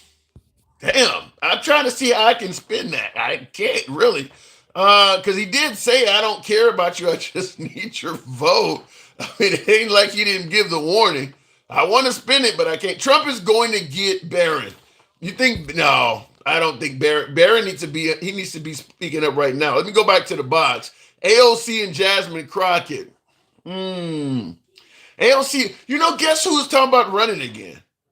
Tim Walz. Minnesota Governor Tim Walz indicated that he wouldn't be opposed to running. You think Tim Walz can pull it off? You think the Democrats may need a white guy? I don't know. We'll talk about it. Going back to the box, I think this says all of the life. Is that what I'm looking at? Good evening. Welcome to the program. Is that Mr. Mobetta in there? All of the life. Good evening. What's up, man? It's Elodial Life. Okay, Elodial Life. Okay. But it's Timmy Tim. I know who it is. Okay, so to quote the line in The Hangover, what the hell is going on? I mean, why are we siding with Russia? Well, you know what? I think there's a lot of stuff that we've heard in the past about Russia that maybe not exactly true. Give me some examples. The different ways that everyone feels about, Putin are pretty much manufactured by what we hear on the internet or what we hear on the media. And in my opinion, there's a lot that gets done. Putin has said a lot to the American people that wouldn't strike me as being wrong. You do realize, like, the whole world thinks that Putin is a bad guy. It ain't just the United States or our media. I mean, all of Western Europe, all of Eastern Europe, they all think this dude is a bad guy. Why is that? They all got bad media? Are they all on NATO? No. Ukraine is not in NATO. Yeah, but Ukraine's different. That's a part of Russia that's trying to succeed from Russia. That's like if Texas was trying to succeed from the United States. Yeah, but is it possible that they're trying to get into NATO because they think he's a bad guy? Like Romania just recently joined NATO. They thought he was a bad guy before they were in NATO. Well, I can tell you this much. There's a lot of American people who are actually moving to Russia currently. I follow a lot of them here on TikTok. What? I mean, yeah, there's a lot, bro. Believe it or not, it's actually a thing. And I think that if you ask different people who within Russia, you'll get a different story from them as well. So it's kind of hard to say from the outside looking in, as far as what would make people say, well, this is a bad guy. Why the hell would you move? Did they not see what happened to Brittany Griner with a little bit of vape? Why the hell would you move to Russia? I have no idea, man. I wouldn't do it because I'm not Russian. But there's a lot of people who have Russian descent that I've actually seen on TikTok for myself. They're moving there and they're talking to other people on TikTok about how they did it and what they got to do to be able to do it. So I don't know. Let me ask you this question: Do you? Let's just go by your personal opinion. Let's take the media out of it. Just on your personal opinion, do you believe Russians are as free as Americans? I do. Really? They can own guns. They can speak ill of their. No. Okay, if you're taking it from that standpoint, no, I can't say I do. No. Can they publicly walk down the street and speak ill of their leader like you can do in America? Yes. I have not heard this. Even in China, they can, though. I have not heard that either. I've got friends in China who tell me all the time that that's not the case at all. There's a lot of different things that we hear out here that we think are true, but they're not. So if you walk down the street or you buy a billboard and you put up Putin's face and you call him a baby or whatever, I don't know about that. You're taking that shit to the extreme now, Tim. I couldn't tell you. I'm telling you what they do in the United States. I get where you're coming from, and I understand where you're coming from. But I think this is another reason why us as Americans, we should focus on America first and not really worry about, let other countries deal with their own issues. And I think that when we have a strong America in the world can become stronger too. Okay, And the reason why I brought this up, now you're talking about, worried about America first. I brought all this stuff up, and you say I'm going to the extremes because you started out by saying that Russians are as free as Americans. The reason I'm bringing this stuff up is because if you're less free there, why the hell would you move there? you know what? Like I said, Tim, I couldn't tell you. I just know that I have a lot. I could give you one guy. His name is Yarvoslav. That's what he calls himself. It's Yarvoslav. Well, shit, he probably is Russian. That's why he's just going home to be with his family. Nah, he's American, but he's of Russian descent, and he's on TikTok all the time, live, and talking on his videos about how the misconceptions of America and this and that. That's why I'm saying what I'm saying. Again, my standpoint: America, worry about America. Let Russia worry about Russia. Ukraine being part of Russia. I think we see for ourselves in that meeting that they had. What happens when you get a small guy with a big guy for a friend. To me, that thing was completely humiliating. How so? From both ends, but I think it also needed to happen because it's actually a better thing if people are having those conversations in the media and we're watching it on TV live than for them to be having it behind closed doors and us to hear about it afterwards. I personally like that better. Okay. So, do you agree with Vance and Trump that that Zelensky was disrespectful and all of that? Oh, absolutely. I think it was totally disrespectful. And for him to be rolling his eyes, huffing and puffing, you talk about being presidential. Was that presidential in your mind? Well, according to Trump, he's not president. He's a dictator.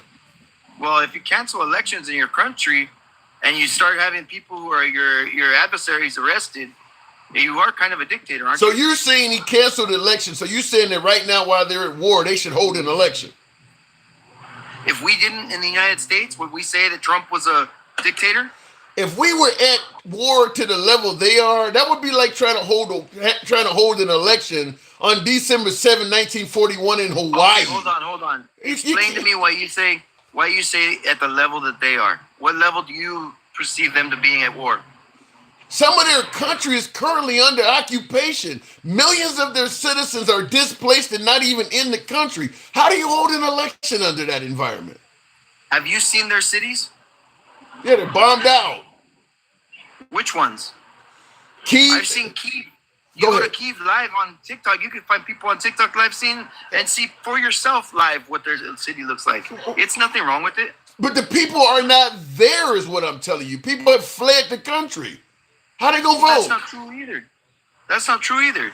It's a small segregated area where this war is taking place. Poland has taken in over 1 million refugees. You're telling me that's not true?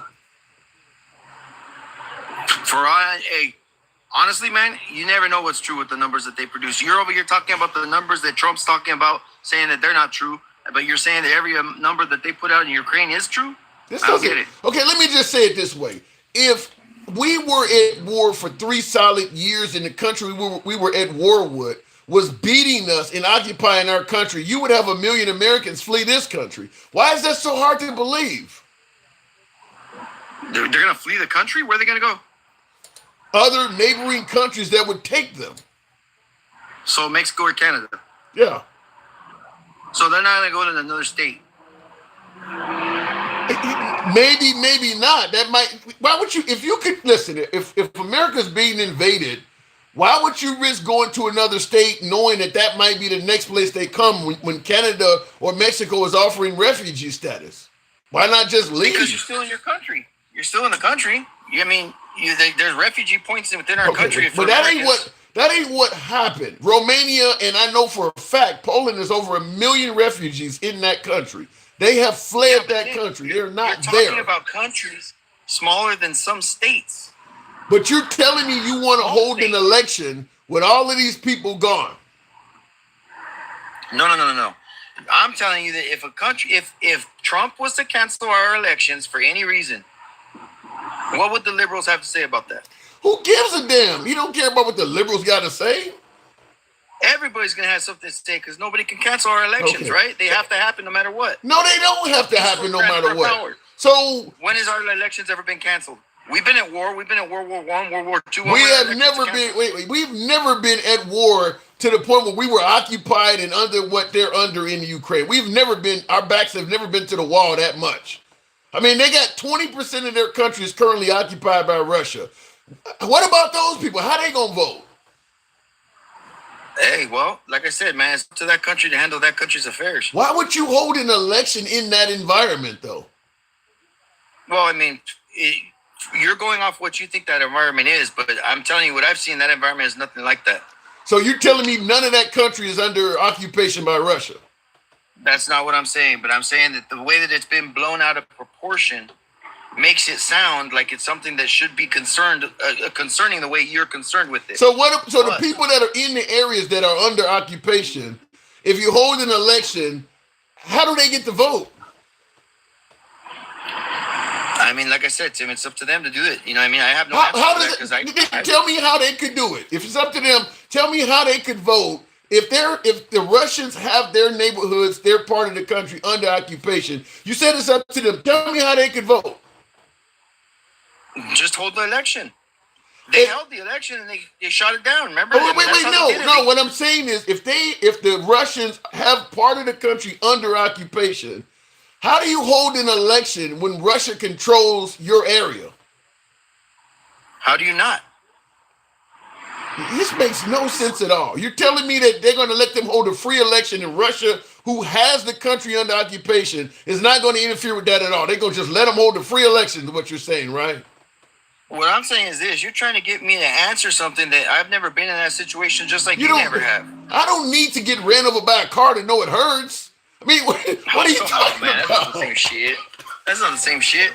That's not the same at all. You're talking about millions of people's lives, man. This is millions of people's lives and millions of people's freedom. You're talking about a completely different situation, man. You don't have the answer to that, neither do I. So this makes, say, oh, well, you're telling me, you're admitting, it's just as foolish. What you're saying it sounds like it's out in space. You're admitting that some of the countries under occupation, but they should hold an election anyway. You're admitting that some of the people may have fled the country, but they should hold an election anyway. Just for the sake of just to be able to say we held an election. You got soldiers that are in the trenches and shit. What are they supposed to do? Leave a war zone and go find a polling place? Do a mail-in ballot. Shit. Do a mail-in ballot. We got mail-in ballots. Whatever, man. I don't care. Do whatever you got to do. But if you're going to cancel the elections, you're a dictator. That's all it's to it. All right. Let me ask you this, Tim. Let me ask you this. Is there, and I want a serious answer from you, please. A serious answer. Oh, you want me to be serious, huh? Really? Is there anything that Trump could do that would make you say, holy shit, way to go, man. Good job. Yeah. That was freaking excellent the way you handled that. What would it be? Provide them with security. Why? Why do we have to provide with You asked a question. I gave you an answer. Why would that be something that you would say, okay, good job, Trump? What benefit does that have to anybody in the United States if that's the only thing that you can think of? You asked a question, I gave an answer, so now you're picking apart the answer? No, I'm trying to understand your answer, that's all. My answer is because just like what Zelensky said, rather, once they get done with us, they're going to go to a NATO member nation next, and then that involves us in war. That's why I favor it. If you stop them at Ukraine, it prevents it from getting to a broader conflict where America may be forced to intervene by Article 5. That's why I favor it. You're missing the fact that the reason why this whole thing started was because we moved too close with NATO.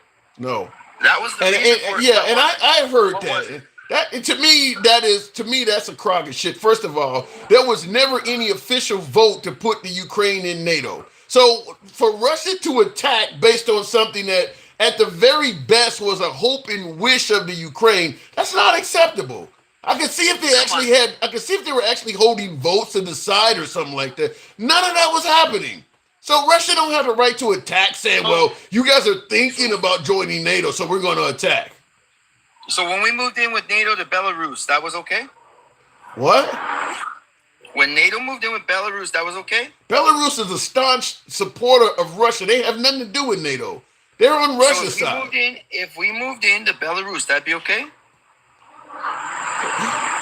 If Belarus, and by the way, too, let me make something clear also. There is no official agreement that Russia has to say that America cannot move, cannot join other countries in the NATO. Yes, there was. No, it's not. That agreement never took place. I know what folks are talking. That never happened. There's no official agreement that says that. How can you say that? Look it up. Okay, fine. I disagree with you 100%, but let's say you're right. Let's say that agreement exists.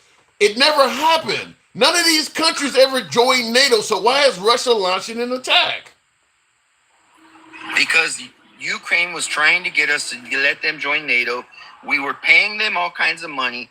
They could see it coming, and just in the fact that we were moving in that close, it violated that agreement. It didn't. The agreement is that you cannot join NATO. It's not that we cannot see the writing on the wall. The agreement says you can't join NATO. They didn't do that. So you don't have a right to attack. They stepped up and made an excuse to attack. You're telling me he basically begged in the White House to let them join NATO. That ain't the agreement. The agreement is that they weren't trying. The agreement is not that you can't beg to join NATO. The agreement is you can't join NATO. There was never a vote. They should have waited till they joined, and then after the fact, fight another war to get them back out of it. You can't just attack somebody because they are indicating they wish they could do something. That's all I'm saying. Getting money and funded and everything. So yes, you can assume that hey, they're getting the funding, they're getting the weaponry, they're getting everything they need to be part of NATO. You do realize to join NATO, all of the states have to vote in favor of you joining. That we didn't come close to that happening. Tell me which one's not going to vote for them. We don't know because it never was held.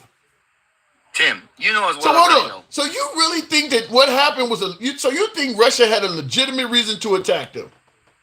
Absolutely. All right.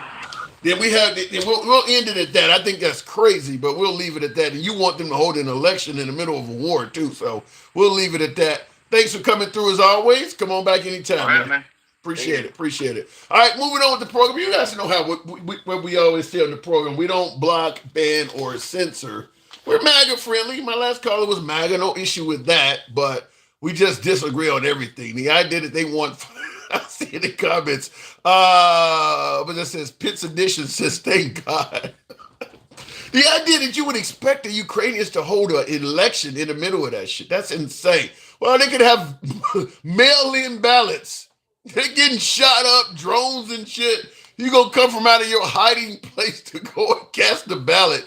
I don't know. To me, that sounds like a bit of privilege in that. Listen, what America has experienced while at war is significantly softer than what the Ukrainian people are experiencing. We've been at war with the Vietnamese in most of our lifetimes, I'm talking about. So you may have lived through the Vietnam War. Some of you may have been old enough to live through the Korean War, but let's say Vietnam. You've lived through Desert Storm, Desert Shield, then you lived through the Enduring Freedom or Iraqi Freedom. What else have we had? There's a small invasion in Panama. There's been a bunch of these little conflicts. In America, you can still live life as normal. You heard about the shit on TV, but for the most part, it did not affect your life while we were in any of those wars. The Ukrainians can't say that. It's not the same. It's just nowhere near the same. So he's trying to use, at least in my opinion, he's trying to use the American way of life under war and somehow suggest that that's how the Ukrainians are, mail-in ballots like we did. No, this country is destroyed. And I mean, people, there's shit going on everywhere. You're not going to be able to hold an election. And then, of course, no answer at all for how do the people that are in occupied territory vote? Well, he said they'll figure it out, I guess. All right, looking in the comments, the guy thinks millions should die for that reason. If it were even true. Yeah, I can say it. But he believes that the Russians had a legitimate reason to attack Russia. Wow. Yikes. This is what the whole life is about. Why are we suddenly siding with Russia? My last guess is a clear-cut example of somebody doing that, even up to and including suggesting they had a legitimate reason to attack. Takesha, good afternoon. Tim. Welcome to the program. Tim. Yes. Tim. These people will come up with any excuse to make Russia look good. I've never seen so many people that have become Russian sympathizers in all my life. Why do you think this is? Why is this? because they're Trump supporters, and anybody he supports, they support. Anybody he doesn't support, they do not support. You see how they turned on the Republicans and started calling them rhinos when Trump called them rhinos. I mean, some of the best Republicans ever. When you call Mitch McConnell a rhino, you gotta know you ain't nothing but a follower of Trump, because that's the most Republican you could ever find in your life. And these people are they just love Donald Trump so much that they just, everything he say, they just hang on his every whim.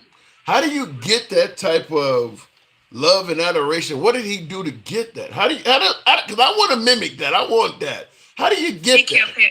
He kept having rallies. That's all it takes? The more you repeat stuff to people, the more you can get them to come over to you, the more you can control their brain. All you got to do is keep repeating and repeating and repeating and repeating. And it gets in their system and it gets in their brains, and then you got them. That's why he never stopped having rallies. You almost make it sound like he's hypnotizing folks. They are hypnotized. They are. We can all see his nose grow like Pinocchio, and they'll swear his nose like a pig. It's utterly ridiculous. But let me say this here. Sure. And this is just what I believe.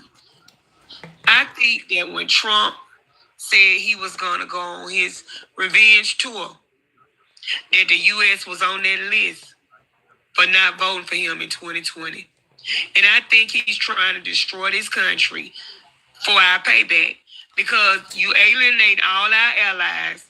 You around here cozying up to dictators. You let Elon Musk destroy the government from the inside out. Nothing he is doing is benefiting the United States. What would be the benefit of destroying the country, though? Why would he want to do that? You know, a narcissist can't stand rejection. He's mad because we chose Joe Biden over him in 2020. So what is it? A just let it all burn mentality? He don't care. Why he care? He can go live with the dictators. Yeah. And you're telling me that MAGA sees none of this? No. They think he's doing a great thing. If you ask him what he's done so far to help the United States, they're going to break up. Well, Elon's finding all this money. Elon's finding all this stuff and saying he's trying to stop waste, yet he's still getting contracts.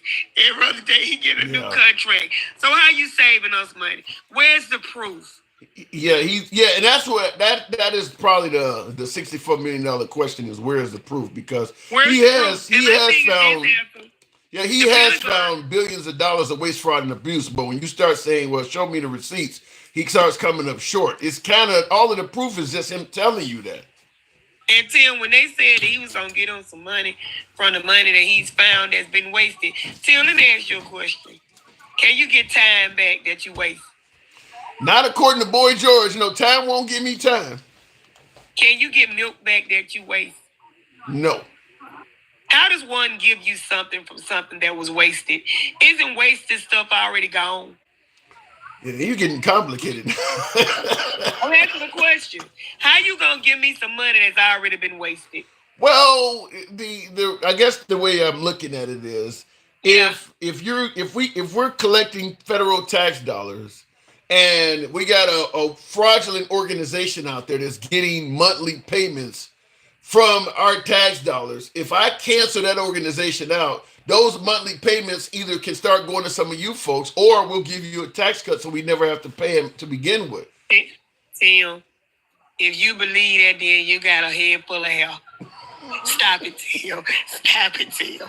They ain't finna get a dime. I don't know. I think all Elon is doing, and it's sad that people are losing their jobs for nonsense. These people went to work and then got to work and got a pink slip. Yeah. And the whole time he's still getting contracts. Why? Why hasn't he stopped his? You know, he got enough money. If you want to help the United States, why are you still getting contracts? I think they believe, though, that Elon's contracts are good for America and that the ones he's cutting out are bad. So you can't afford your Ziegler baloney, and he's still running around here with all the money he can make, and you think that's a good thing? I'm just telling you how it works. I'm not saying you can't even buy a 12-count egg, and this man can't even tell you what eggs cost, but that's a good thing. Come on, Tim. I'm just telling you what I'm hearing. I can't always explain it, but I think that they believe. Okay, look, let me just say it like this, because you mentioned that a lot of times what Trump says is why people are acting the way they're acting. Well, Trump said that Elon Musk is a good guy. So it doesn't matter what he can or can't do or what his contracts are. If Trump is giving him the seal of approval, that's kind of all he needs. But you know what, Tim? And that's honestly, that's the sad thing about the whole situation. Because people are not using their own common sense. They're not thinking. They're letting Trump think for them. That's what's sad. Like, they sitting up talking about how Zelensky acted. They started with that man. Yeah, well. That was a whole shit show. They planned that mess to make. Because why was a Russian media outlet in that room? I don't know. Like I said, that's the whole purpose of it. They put on a show for Vladimir Putin. They went after Zelensky. I want to sign the damn thing. Yeah. I want to sign nothing. Yeah, I don't. You want me to give you something? I don't get nothing. Yeah, that I have no answer for. I do not know why Trump is so friendly to Russia. Now, you heard my last caller suggest that, the Ukrainians provoked Russia by, talking about joining NATO. He believes that Russia had a legitimate reason to attack. That's just like me whooping my child because he said he was going to skip school on Monday and he ain't even skipped it yet. That's how that sounds to me. You gonna punish somebody for something they said they were going to do that they ain't even did. Stop making excuses for why this war got started. That's the new talking point. They weren't saying that before, Handsome. That's what I'm telling you. Whatever they hit here to fit the narrative of how they want to believe, to make it seem like it's right that we align with Russia, they're going to keep spitting it out. We've never aligned with Russia.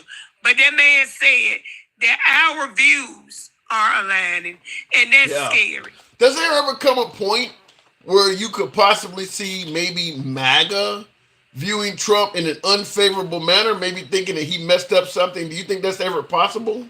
God, please, no. Not at all. No way at all. I mean, what about... Tell you, Handsome, them folks won't even say when he wrong. They make all kind of excuses go around the merry-go-bush. So then he would be a king then? He's their king. He's their God. He's their golden calf statue. He's their bend-over Bobby. They bow down to him. He's their love. Now, you and I having this conversation, and this might appear drastic to some, because Stevie D in the comments is saying, bro, y'all making it feel like it's the end of the world. Are we maybe overstating it a little bit under Trump? No, we finna get ready to go into Armageddon. I keep telling you that. We're going to go into Armageddon. Now, you're talking biblical. Listen to me. See, because you ain't paying no attention. I kept telling you stuff was finna start happening, and stuff is starting to happen. I said stuff gonna happen that you never would have thought gonna happen before. We're seeing it right now. If you have to really be a Bible, you have to believe the Bible, you have to read and study it, because everything that's going on is in the Bible. Well, when you mention the Bible and how it's biblical, I've had a hell of a lot of evangelicals tell me that God put Trump in to steer us right. So, I mean... Tim, you know what a verse that said, many be called but few chosen? The ones that told you that, they called themselves. God ain't called them and he ain't chose them. Ooh. Because they focus would not be on Donald Trump. The Lord called ministers and preachers to preach him, not Donald Trump. They ain't supposed to be in no pulpit talking about no Donald Trump. They supposed to be trying to win souls to Christ. And if you got a preacher that get up in that pulpit and talk about Donald Trump on Sundays, you better try to take your shoes, put them back on, and run out the door.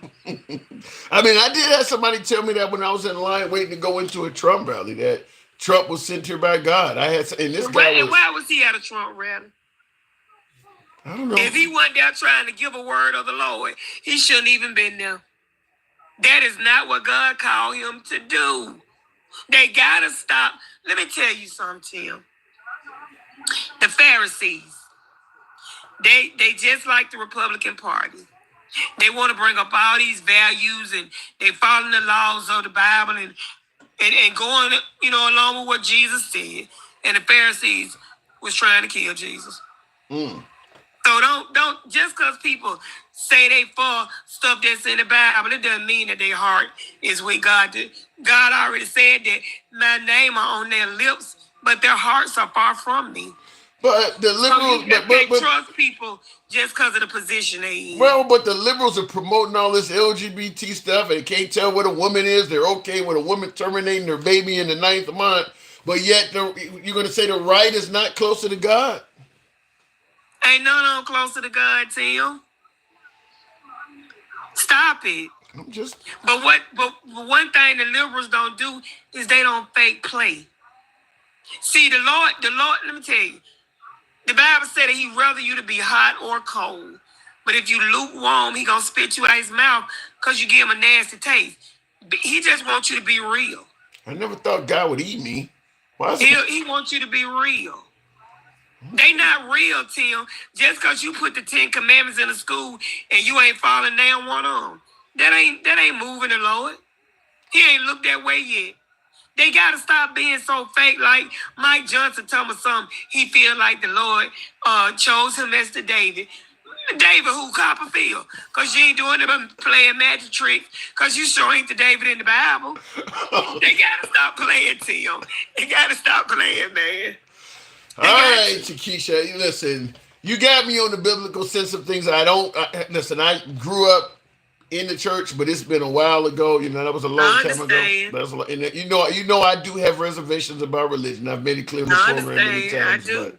I understand, but I'm here for you. I can give you all you need to know, brother. I like when a woman says that. Appreciate it. Thanks for coming. Did you see my picture I put up?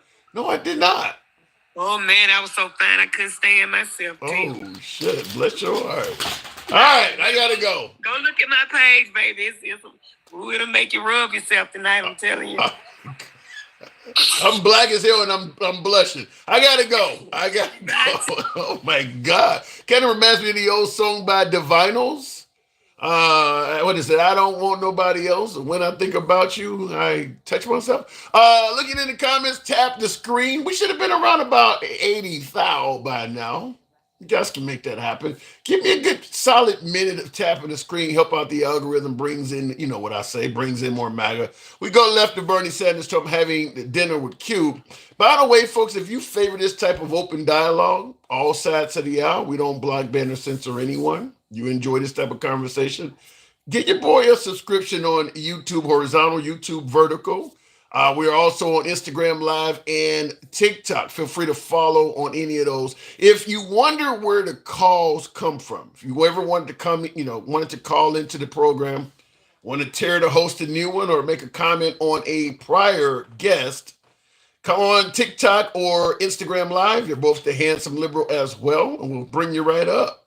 State your case. Give you plenty of time to do so. So looking in the comments real quick, I want to make sure I didn't miss the super chat there. Will G says Trump ain't shit. Says Musk smells like shit. God damn. Says there is a theory that Trump made a deal with the tech bros to make Trump as rich as the Elon and Bezos.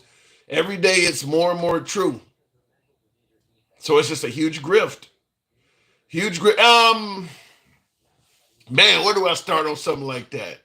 Now I'm gonna leave it. Trump smells like shit and Elon smells like shit alone, but it does appear, like I said, it's hard to deny it, that it doesn't look like Elon paid his way to be where he's at. And I know my MAGA side of the aisle trust Elon under the guise that he has all the money in the world, so you don't have to worry about him. Arshify, appreciate the sub. Thank you. Appreciate that. So the belief is that because Elon is an incredibly successful business person and he has all the money in the world, you don't have to worry about him trying to, be on the take, so to speak. But when you look at what he's actually doing, it does not measure up to that. I mean, he is making a ton of money and he's not known for being very charitable. So he is keeping the money. I mean, whether you believe he wants to make money or not, he is keeping it. He's getting on these contracts, as one of my guests pointed out, with whether it's extensions of Starlink. I mean, for the most part, he's becoming NASA. His organization is slowly but surely getting all of the work outsourced from NASA. He's making a killing. So when you say that he made a deal with the tech bros to make Trump as rich as Elon, there is a there's no way in hell I could just say that's not true. There's no way in hell I could just say that's not true based on what's going on. I cannot imagine that Elon would buy his way in, start making a killing like that, and Trump is just idly sitting by, and his finances are stagnant compared to Elon. Trump is a very competitive guy, very competitive. If Elon's making a killing, Trump probably is too somewhere, some way, somehow. Just my opinion on that. There's no way to know yet. Will G says to rule over the ashes and nothingness. Trump is making libertarians have a hard on. Damn. To rule over ashes and nothingness. Sound like Mad Max in the making almost. Continuing on with the program, and by the way, thank you folks that are tapping the screen. 80,000 is certainly possible. Hubert Cummerdale says, sell a t-shirt. I never thought God would eat me. I can't put that on a t-shirt. Now, she did say, so my last guest did say something about God would spit you out of their mouth or something like that. I'm like, damn, did God go down on somebody? That's what it sounds like. So I'm like, I didn't know God would eat me. But I don't think that would be good on a t-shirt. I don't think that would be a bit disrespectful. I'm not in the church anymore, but I still don't want to deliberately send myself to hell, if you know what I mean. Thank you, folks that are tapping the screen. Get the likes up to 80,000. Moving on with the program. I want to make sure I didn't miss any super chats. And thank you, Bandito. Was a fan of Takesha. Said 100% right. Elon wants to be the first trillionaire, says old boy. I don't think there's anything in the way that's going to stop that. Just when you think about how much his money is snowballing, the fact that he's getting government contracts and stuff like that, in the next 4 years, I don't think there's anything going to get in the way and stop that. I mean, at this point, he's already a third of the way there, so he just needs to triple his wealth over 4 years when he's in charge of Doge. I think he'll be above that by the end of 2028 or coming, November 2028. I think he'll be above it. I think he'll be worth more than $1 trillion. There's nothing in the way to stop that. Because just the Tesla contracts alone, it wouldn't surprise me if Trump starts promoting Tesla contracts to foreign, some of our foreign, not our adversaries, but allies, start promoting those vehicles. I mean, it wouldn't surprise me. You do this and, you take on this huge contract and maybe we'll reduce the tariffs or something like that. Wouldn't surprise me. Wouldn't surprise me at all. So, yeah, Elon, I do believe he probably will end up reaching the trillionaire status before it's over with. As long as he's turning a product that people want, who cares how much he has? Well, because he may be getting contracts that are not necessarily based on his product being what people want, but by limiting access to other products that people may want. Business ain't fair. Business is not always about fairness. So I get what you're saying, but I don't totally agree with that. I do believe that they're going to be promoting Elon's products, and products from other people won't get the same type of, won't be on the same playing field. That's why I brought that up. I think that says Shiv McNasty. Good evening. Welcome to the program. He's at 400 billion, give or take daily. When he hits 600 billion, I'll start panicking. The way, as fast as he's making money. Shiv, good evening. Hey, Tim, how you doing? I'm doing good. What brings you on this evening? What am I getting wrong? Oh, no, you're not doing anything wrong. You're fine. It's good having you in here, letting everybody talk. You do get a lot of dumb people coming on here and talking, though. Give me an example. It makes me mad. Give me an example of something you may have heard dumb this evening. Oh, boy, geez, where do I start? Well, there is one thing you say. You say that half the country voted for Donald Trump. Now, that's not true. Only about 66% of the country votes at all. So, really, about a third of the country voted for Trump. Okay. Out of the 66% that voted, how many of them voted for Trump? What percentage? Half of them. Yes, Yeah. but that still leaves 2/3 of the country. All right, that I get your didn't point. vote So for Trump. I'll just edit it and say that half of the voting public voted for Trump. Yes, Okay. but that still means that most of us didn't want that. In my opinion, if you didn't vote, you ain't got nothing to speak up about. I mean, you didn't vote, so don't complain. Oh, I voted. Yeah, But, I get. yeah, I'm not saying you, but I'm saying anybody that didn't vote, you ain't got shit to say about this. Okay, now back to why everybody loves Trump. It's cult, man. Everybody loved David Koresh. Everybody loved the Jonestown guys. They drank the Kool-Aid to die for that guy. Do you believe when you're mentioning folks like Koresh and Jones? Do you believe that MAGA would put their life on the line for Trump? Would die for him? I mean, they already did. The January 6th dudes. They raided the Capitol. They knew there were cops there. Cops have guns. They were risking their lives. But you see, they knew the same thing that the people now don't seem to remember. They outnumbered those cops. We outnumber everybody in Trump's little circle. Everybody's like, oh, we can't fight back. No, we can fight back. There's more of us. We're just trying not to. We just want things to work the way they're supposed to work. But if you push people hard enough, they will fight back. But you do believe that if Trump ordered his folks to get into some type of military conflict at militia style, they would be willing to put their lives on the line for him. Not all of them, but I'd say a solid 33%. That's a lot. That's a lot of them. That's millions of people. You know, the ones that are really like the guys that buy everything he sells, the guys that wear everything he has, the guys that will believe everything he says, no matter how wrong it is or how many lies he said that contradicted it like 2 days before. They will believe anything. They will come up with any excuse. That is God to them. They don't care about anything else. He is the savior. He will do what's right. He's their David Koresh. How do you get that kind of power? I asked somebody else this earlier. How do you get that kind of power over somebody? Well, go look at how David Koresh and the rest of them did it.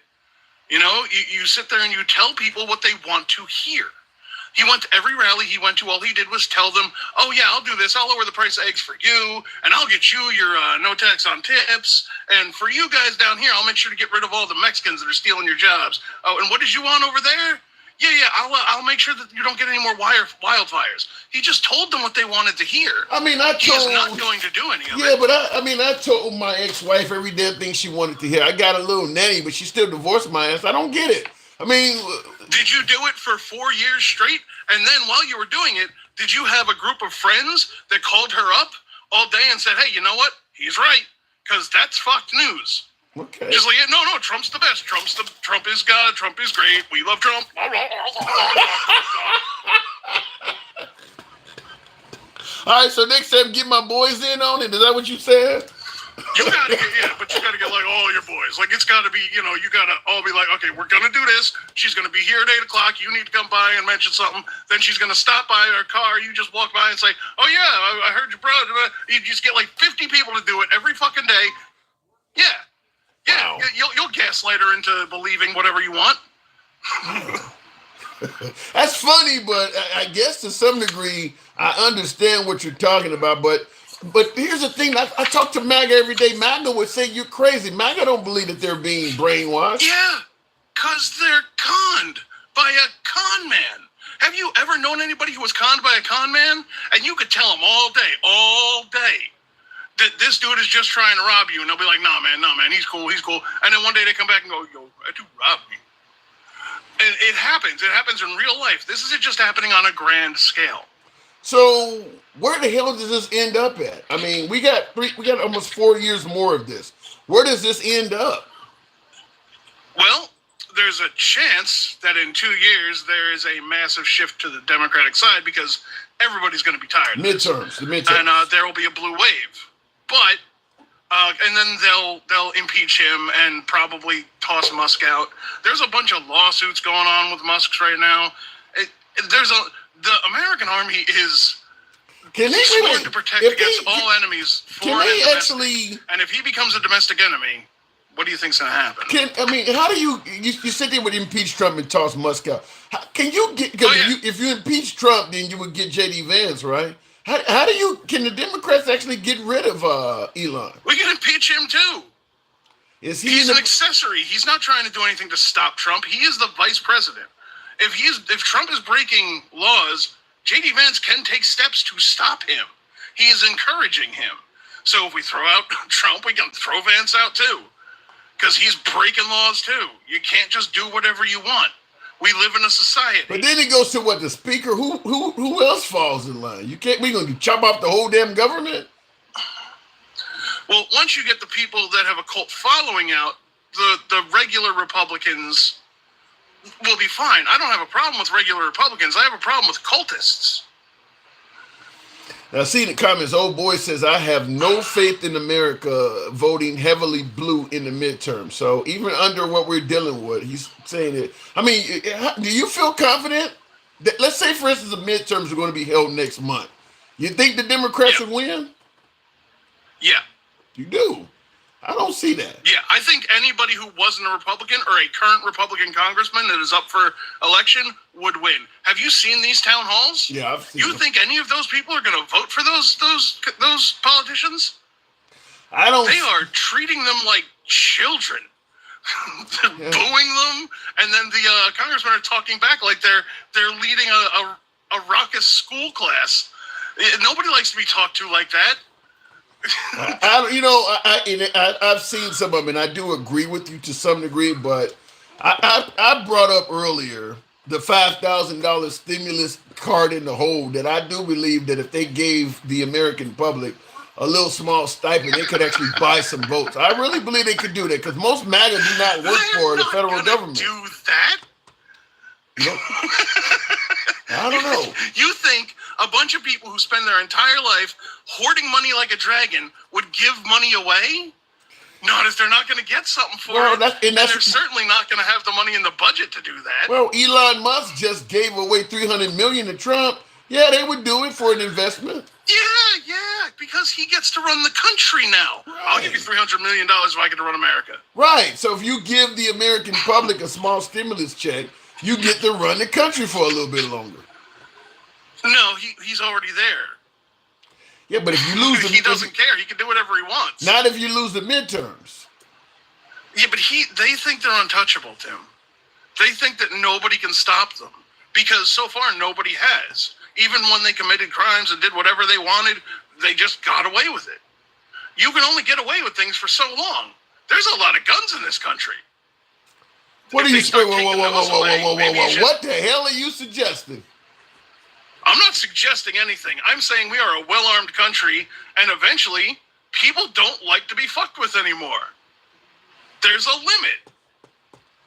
I don't know. You know something? I believe that if for some reason folks took up arms because of Trump's policies, it would not hurt Trump or Elon. It would end up being local cops and local politicians, but for the most part, Trump would still be able to do it. He's so shielded and isolated, he would just grow his own army and continue doing it from. They could try. Yeah. But you see, he is just one man. Even if he has 33% of the population, they are only 33% of the population. There are more. Yeah, but they got us. Yeah, but you don't have the type of weapons and assets that they have. So you can show up armed, but your little AR or your pistol, they're just gonna mow you down. I mean, he has assets. We don't have to show up armed. We just have to wait until they can't hold up anymore. We could take shifts. They just have to wait them out. They will sleep, and then once they're too tired to think straight, the masses will take over. That's just how it happens. It always happens. You can't be a dictator because people will rise up.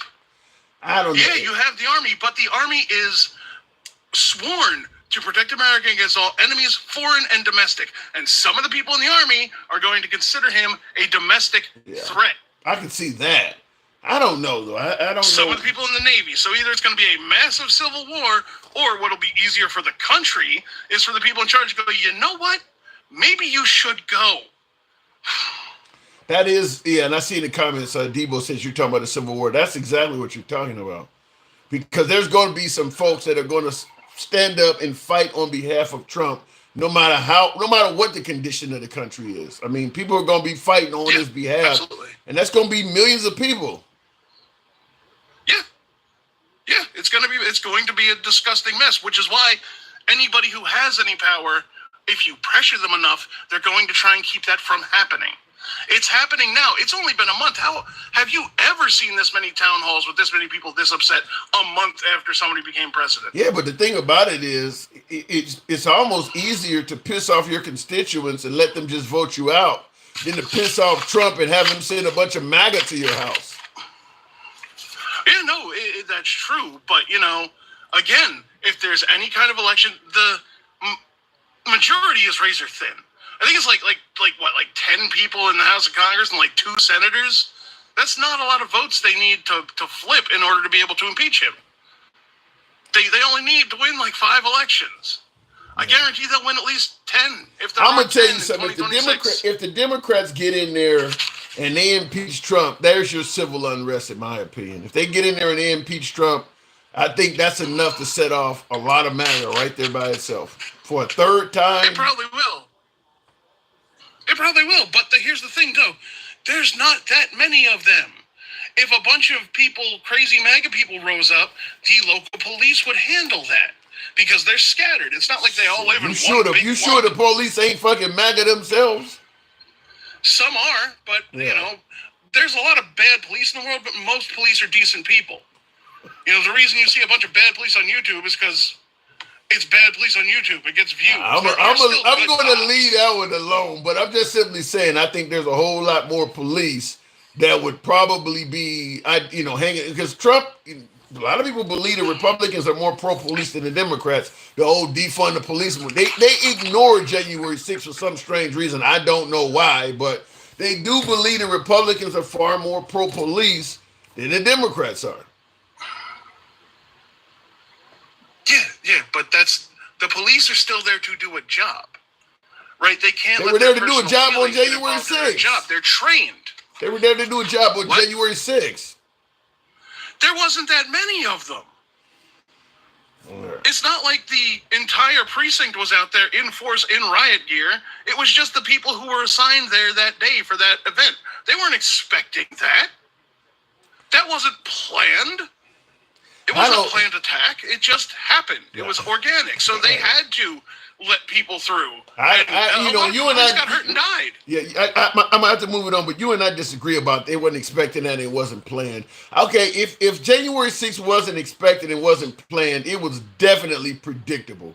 The minute he said, let's go to the Capitol building, and this huge crowd of angry people that were just talking about hanging the vice president a mile away is coming your way, it's pretty predictable that they're not just coming here to stand on the porch and yell. I mean, they were just calling for the death of the VP right down the street. Now they're marching. A lot of them, there's video of them marching, saying hateful things and how they're going to storm the building when they get there. So the idea that the Capitol Police expected nothing to happen sounds crazy.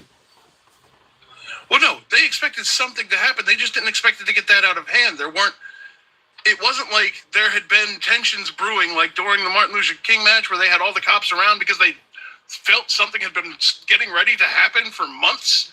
This just kind of happened organically in the course of like a day or two.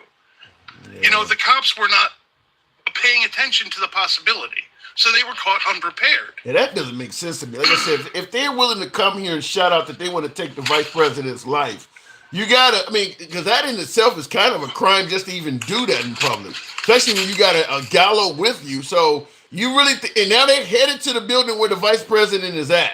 To me, it just sounds like you should be able to predict that this is not going to go well when they get here. Well, they weren't, like I said, it happened fast. He told a speech, then they went down there. Even if somebody had gotten the inkling like, hey, this is turning bad, it still takes time to get people who aren't in the area to the area, get them prepared, get people back that are off shift. Yeah. They just weren't ready for it. They weren't standing by. Well, I suppose that's what we start to blame Nancy Pelosi or something.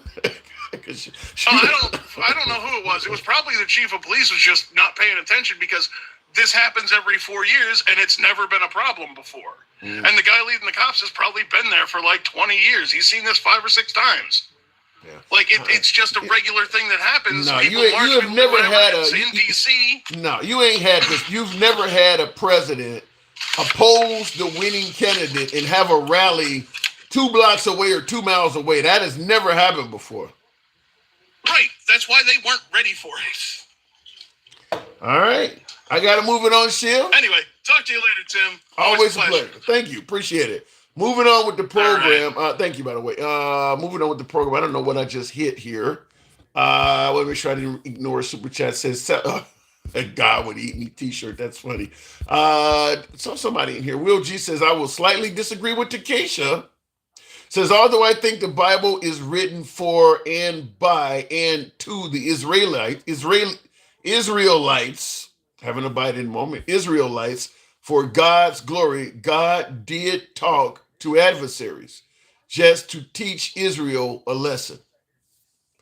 That's above my biblical knowledge, so I'll leave it there. But you said I will slightly disagree with Takesha, although I think the Bible is written for, by, and to the Israelites, for God's glory. God did talk to adversaries just to teach Israel a lesson. Like I said, that one is above my biblical knowledge, so I'll leave it at that. By the way, while I'm talking to you folks, I got the big screen on in the background. I'm looking at News Nation right now. They got a ticker on Cuomo. Chris Cuomo is talking, but they have I can't hear it because I got the audio turned down, but the news ticker below says Trump is saying Zelensky won't be around very long if he opposes the deal. What does that mean? If Vladimir Zelensky of the Ukraine continues to oppose this deal that Trump is offering, he won't be around very long. What do you think Trump is indicating? Somebody's going to take him out? Somebody let me know. What would Trump be? Why would he even say something like that? I agree with you, Chris. What the hell does that mean? Won't be around very long. There's only 2 ways to look at it. Either he won't be in power very long, or he won't be alive very long. It's one or the other. Zelensky won't be around very long. That's what Trump stated. If Trump is saying that if Zelensky does not take the deal, he won't be around very long. And I see in the comments, Snowfall, great series, by the way. I don't know if you remember Snowfall. What channel was that on? FX. But anyway, you're saying that he probably is planning something. You know, I thought the same thing when Zelensky came to the United States, when he left on bad relations with Trump. Like, Trump is incredibly vengeful, up to and including death. If something happened to you, like man, you need to get out of the United States real quick. When they told him to leave the White House, if I'm rolling with Zelensky, I'm his advisor, I'm his press secretary or something like that. The minute the Secret Service came and told us the president is asking you guys to leave, I'm like, dude, let's get the fuck up out of here. Let's get to the airport quick and get up in the air. We don't know what may go wrong in this country. I mean, there was an event that happened on the 6th of January back in 2021 where he put his own people at risk. Let's get out of here quick. That's what I would have said if once he told us to leave the White House. Like, we need to leave this country immediately. So I don't know, but he was kicked out of the White House. So you say he's probably planning something. Could be. I don't feel confident at this point that Trump may not give Russia intelligence. I want to be wrong on this. We were giving Zelensky a ton of intelligence on, things in regards to how to work, how to defeat Russia or how to bomb places and things like that. I don't feel confident that Trump wouldn't do that on behalf of the Russians, that he may tell the Russians different strategic points in the Ukraine. I don't feel confident about that. And I'm assuming Zelensky probably does not either. Looking in the comments, God talked to Pharaoh, king of Assyria and Babylon, all while Israel was in captivity as a setup. I was not aware of any of this. All those kings got set up and eventually got killed in action. The same thing could happen to Trump. Let me read that again because I heard Trump at the end of it. Now I'm interested. God talked to Pharaoh, kings of Assyria and Babylon, all while Israel was in captivity as a setup. All the kings got set up and eventually killed in action. The same thing could happen to Trump. You got me wanting to look that story up. I'm not, like I said, I'm not aware of the biblical stuff. You're killing me. I'm not aware of it, but I want to know more about it. Almost sounds like a Caesar, a Caesar thing, but on a larger scale somewhat. That goes for Zelensky and or Trump. Yeah, like I said, I believe that it's very possible that now that Trump is not, I just read while I was holding this show that under Trump, America is no longer sending anything to the Ukraine. I heard he officially stopped sending any assistance to the Ukraine tonight. Is that correct? Did anybody see that headline? I know he's been talking about doing it, but I heard somebody stated that he is now officially cut off all support to the Ukraine. Has anybody saw any confirmation of that? Creed says facts. So yeah, everybody's saying yes at this point. So we are no longer an ally to Ukraine, period. If we're not helping them out at all, we no longer have any alliance to the Ukraine at this point.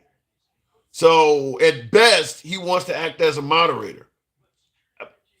To me, I don't think there's any way to deny that we are more favorable to Russia in this conflict than we are to Ukraine.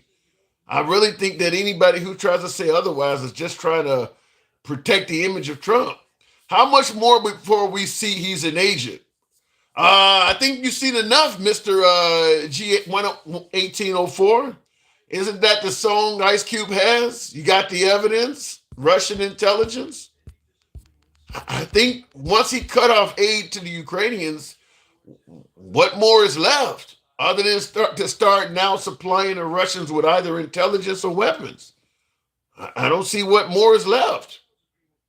Revelations 2:9. I don't see the verse there, but it says, I know thy works and tribulation and poverty, but thou art rich, and I know the blasphemy of them which say they are Jews and are not, but are the synagogue of Satan. Ooh, you got me feeling like Samuel L. Jackson in Pulp Fiction when I'm reading that. I don't know. That I'm not getting. I know thy works in tribulation and poverty. Okay. But thou art rich, and I know the blasphemy of them, which say they are Jews and are not, but are not the synagogue of Satan. That's a mouthful. I'd have to read it. I don't understand that. Trump is on both instances. He is very petty. I think everybody would admit Trump is petty. He's vengeful. If you get on his wrong side, he's going to try his best to hurt you. America is Babylon. That's what you're saying there, Debo? Man, you guys are getting complicated. Let me go back to the box. I had Miss Smoke, but she dropped. We'll go to Mike. Good evening, Mike. Welcome to the program. You're usually fair, says Antoinette. Thank you, Harvey. I try to be, but today I'm getting a lot thrown at me. Mike, good evening. Hey, what's up, Tim? Hey, and I seen the comment. Sherbert said we just joined the Axis powers. What are we doing? What is America doing favoring Trump over Zelensky? It's you and I had this conversation. Dan Cal, Takesha, everybody that's come up that's been adding to it, they're 100% right. The minerals is what. Think about this, Tim. We never heard anything about minerals and none of that shit on the campaign. Under Biden at all. We didn't hear nothing about that from Biden or any of them. Or Trump. Nobody was talking about this. This was Elon. When Elon put his ass in the mix, he knew what he wanted from the beginning. So Trump is doing Elon's bidding. Well, see, this is the thing. I think it's twofold. There's a lot of bidding going on here. What I mean by that is you've got the Heritage Foundation. They have wants and needs, right? Trump has different wants and needs. Elon has different wants and needs. That's why they're working the way that they're working. Think about this. I just put in the comments. They lifted, the U.S. lifted the sanctions on Russia. You didn't read that today? No. Yeah. So by lifting the sanctions on Russia, what does that do? Pretty much freeze. Well, the rest of Europe is not going to do that, though. I mean, it gives them a ton of their money we've been holding. There you go. It gives them more of their money. Stop sending arms over to Ukraine, free up some of their money so they can have a little bit more money to do what they need to do. And here's the thing. Why do I come to that conclusion? If things were so great, they would have never used North Korean soldiers. Yeah. It's not good over there right now for him. Yeah. And you know something, Zelensky said that when JD Vance was talking about how, you know, how much in Trump was talking about how much that the Ukrainians are having to call up soldiers and how much problem. He's like, you know, they lost like 700,000, I think he said. He was like, Russia's lost a lot of people too. It's like, it is not as bad as you making it sound. Right. Well, that's why Trump was so pissed at Biden when he did what he did before he left office, because he's prolonging this conflict. So, and Putin, I don't believe Russia has the resources to continue to extend this thing. So it's coming to a quick halt right in our face right now. What he did to Zelensky other day, now stopping their aid, and now removing the sanctions on Russia. What does that sound like? I mean, what does it sound like? Wait. Well, we know he's giving Russians millions of dollars back because there was their money, their oligarchs' money we had frozen. But right, and he's not giving the Ukraine anything. So it sounds like he's just he's basically seceding the Ukraine to Russia. 100%. And Elon's like, what? Good. Why are you doing all that? I'll take some of them minerals and y'all can have the other half. That's exactly what I mentioned earlier. And I saw you in the comments when I talked about the mob dividing the 5 boroughs. Yes, it sounds like they're just dividing up the planet among themselves. Hey, yes. And this is, and for Elon, he don't care about none of that. He's looking for resources, because if he can use those sources for his business, think about it. You have to continue to evolve those batteries. Yeah. And if you're talking about using them for military tanks and stuff, need better batteries, need bigger batteries. You're always going to need, and that minerals is what he needs. Does it make perfect sense? It definitely does not sound stupid, I'll tell you that much. I don't want it to make sense. I'm trying to spin it any way I can. I don't want this to make sense because it's sinister and we're in on it. So I'm trying not to make it make sense, but you know, other than just blindly pretending like I don't hear what you're saying, it makes perfect sense. I'm trying not to make it make sense, though. I know, because, man, I told you this a long time ago when you used to be like, holy shit. I hope you used to have a whole lot more giggle and laugh when you be hoping I was wrong about this shit. And now I see you going, man, I hope y'all not right. Yeah, I mean, I really do. But like I said, there's no positive way to look at it. I mean, they are. I mean, Trump is giving the Ukraine literally the shaft, and he's helping out the Russians at the same time. I've had a couple of callers on here way back in the show, a few of my MAGA callers, and I asked, why are we siding with Russia? And they're still denying it. I mean, like, everything shows we favor Russia and we don't like the Ukrainians. I mean, I don't think that it's undeniable. It is. And it also verifies that they've been talking a lot more than he said they were. Talking about that Putin and Trump is scamming Putin. You know, I was going to say that the minute when you first came on, you were talking about how he got upset about what Biden did and extended the war. First thing I was thinking when you said that is because he had already made some kind of deal and promise to Putin, and he wasn't expecting Biden to do something that put a monkey in the wrench. I mean, a monkey in the works. I think he probably, because they asked him, had he talked to Putin, and he didn't even want to acknowledge that. Right. So, but check this out. I'm going to trip you out with this too. Yeah, Putin was expecting this conflict to end so he could stop using resources. That's where the whole term on day one came from. Get this over with as soon as possible, even before I get into office. You remember all of that? Yeah. So how does it work now that the UK is promising to put boots on the ground and all that and step up? Many of the countries in Europe are promising to step up and fill in the blank for what the US is leaving. Yeah, and it makes us look terrible. It makes it. But we've been saying this for this whole movement. It's so bad that I think other countries have sympathy for a subset of the American people. Yeah. Because really do. I mean, there's no secret because we are all over social media. You know, our news channels can be seen in other countries. There's no secret that a lot of Americans do not like Trump's stance of favoring Russia over the Ukraine. I mean, they know that around the world that a lot of Trump's constituents don't like what he's doing. Just like we know a lot of people in Israel don't like what Netanyahu is doing. right. But yes, but this time it's just America.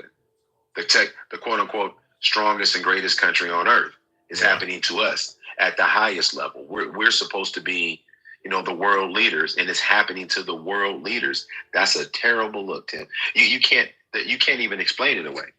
But think about this. I want people to realize this. I don't know if we talked about it before. Now listen to the slogan that the Trump administration and his supporters say in the Senate and Congress. They say, we are executing on America has mandated this.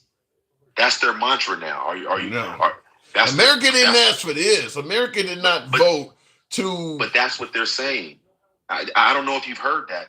If you listen, that's they're saying. They're saying, the Trump administration is moving forward on America's mandate. This is what the people voted for.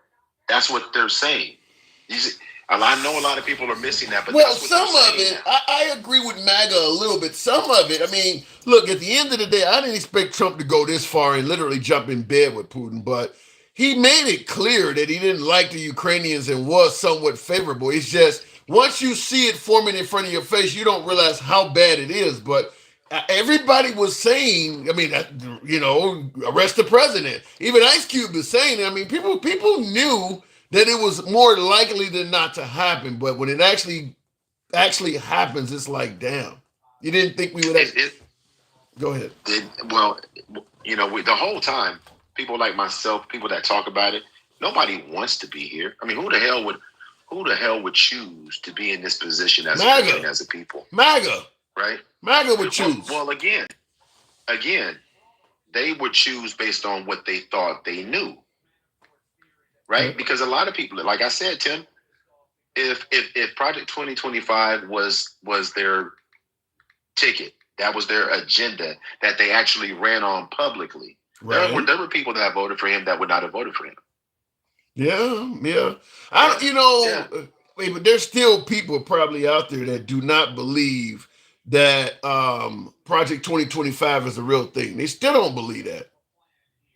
Yeah, well, those people, those and the MAGA reacts, there ain't no hope for that weird ass shit. I mean, and I mean that because Shiv said, no, Shiv was right. Shiv was spot on. You can't get somebody out of. You can't get somebody out. Where they gonna go? What do you mean?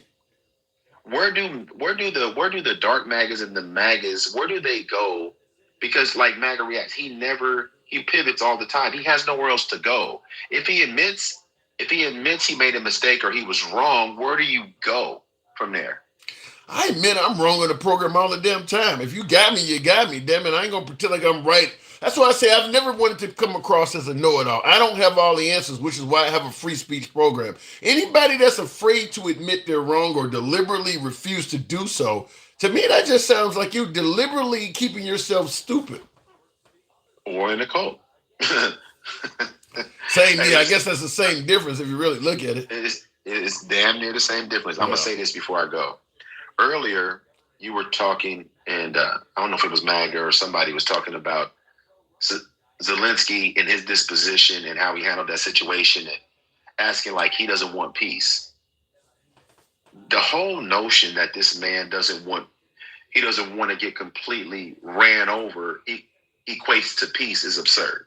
Yeah. Right? It's like the deal they're offering him doesn't buy him anything. It buys compliance of him giving them 50 and the ignorance when they take the rest of the 50. Yeah. That's what that deal was. Yeah, we're gonna take the rare earth minerals from the Ukraine, but we're gonna free up the money to give back to Russia. I mean, and I'm supposed to trust you? Yeah. I'm supposed to trust the people that are supposed to be protecting this to hold true on this deal, and you're in bed with that guy, and you didn't want me at the table talking about me. Like, who would sign up for that, Tim? Yeah. I don't know why people think that Zelensky is disrespectful to the United States. In my opinion, he could see the writing on the wall. Like this guy is not my friend. This isn't Joe Biden and Kamala Harris or Obama or anybody. This guy does not like us. I mean, I brought that up with MAGA Reacts, who was trying to. I'm like, all of the stuff he don't said about this man on social media over the last year or two. You know, this is not a friend. This guy's not acting on your best behalf, and now we're seeing that he don't officially cut off all weapons and he don't remove the sanctions from Russia. He's pretty much don't left you no other way to go other than he likes Russia and he doesn't like the Ukraine. What?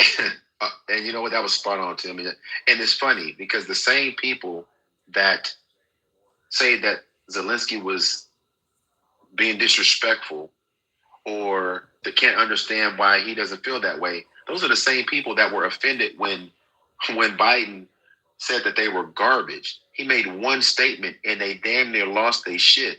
And Trump is showing this man to his face how little he cares about him time and time again, and they make excuses for it. I mean, it's insane to me because Zelensky knows where he is right now.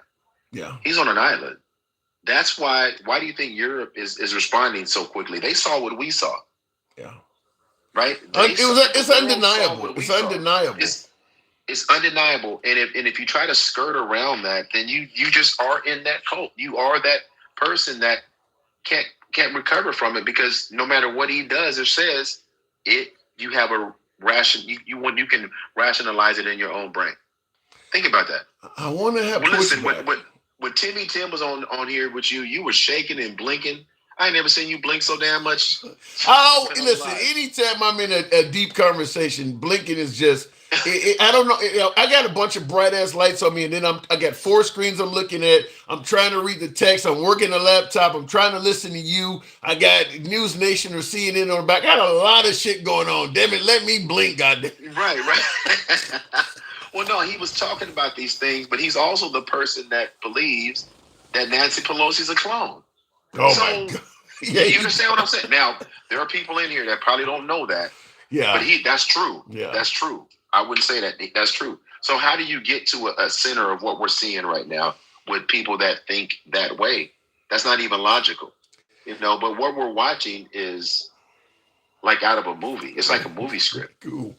Yeah. It's like a movie script. This is a movie that if you saw this movie before it became reality, people would say this is a dumbass 1-star movie. America would never get like that. You wouldn't. It's so bad that you wouldn't believe the script, but you're now living it. You would never believe this. Now, and I'm gonna say this, and I'm gonna go. Have you seen on Netflix? Have you seen 0 Day? Everybody tells me that. No, I have not. With Robert De Niro. Bruh, with Robert De Niro. And Angela Bassett plays Angela Bassett's the president. That. Big board. Yeah. I'm gonna have to check that out. I don't have so many people tell me I need to watch that. When you watch it, you're gonna be able to put a name to current players in our government. Listen. That if close. Anybody's seen it? I'm telling you, Alan is watched. He said he binge watched it. Am I telling the truth? The top 10 actors in their roles in that flick point to somebody in our government right now. You got me sold on it. You got me sold. When I couldn't believe it, I said, and it was written in 2022. It was written in it was written in 2022, and Robert De Niro playing the role, and you know how it's called 0 Day.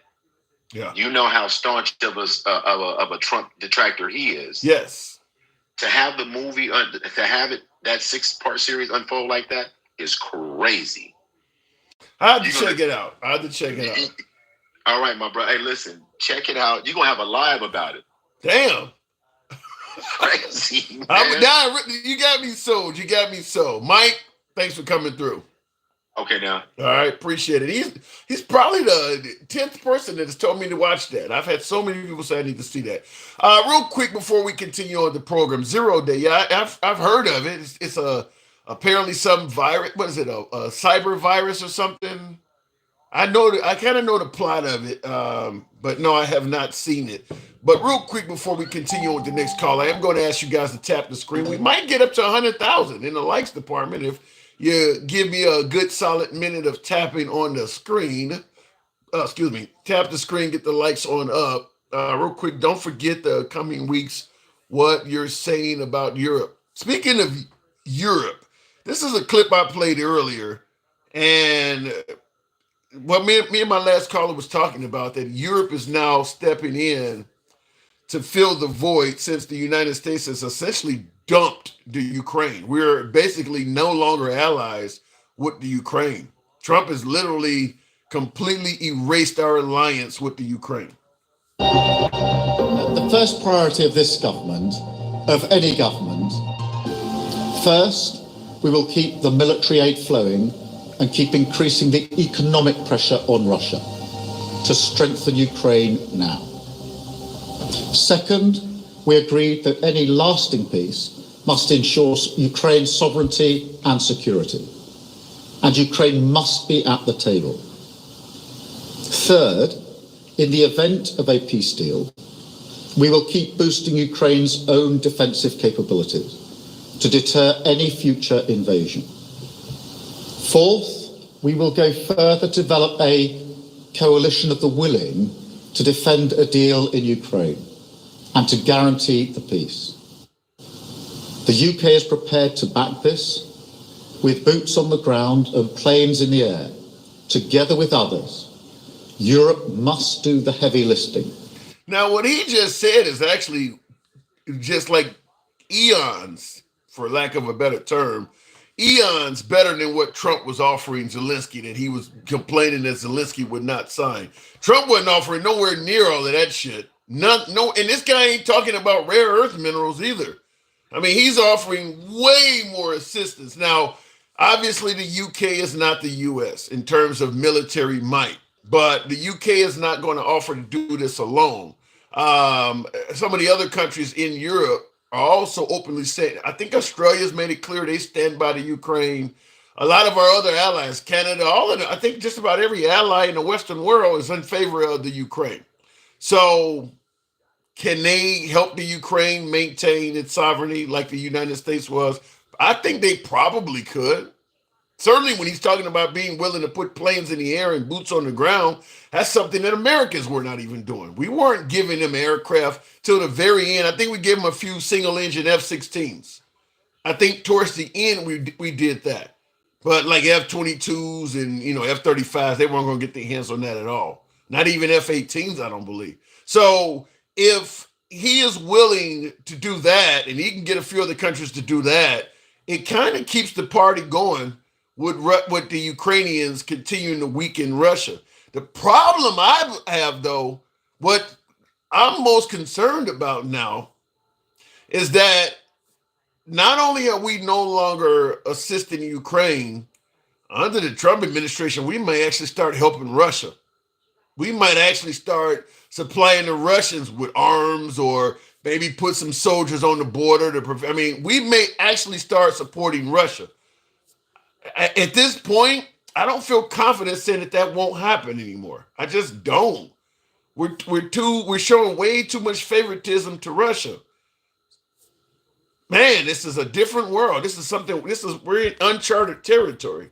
But all of our allies are now on the other side of the game, and our adversaries are now becoming our allies. As somebody in the comments said, I think it was Sherbert said, we have just joined the Axis powers. Yeah, we have become the Axis in the Allied versus Axis. Will, you said earlier that verse means there are fake and real Israelites, and God knows who they are. The real ones are hidden.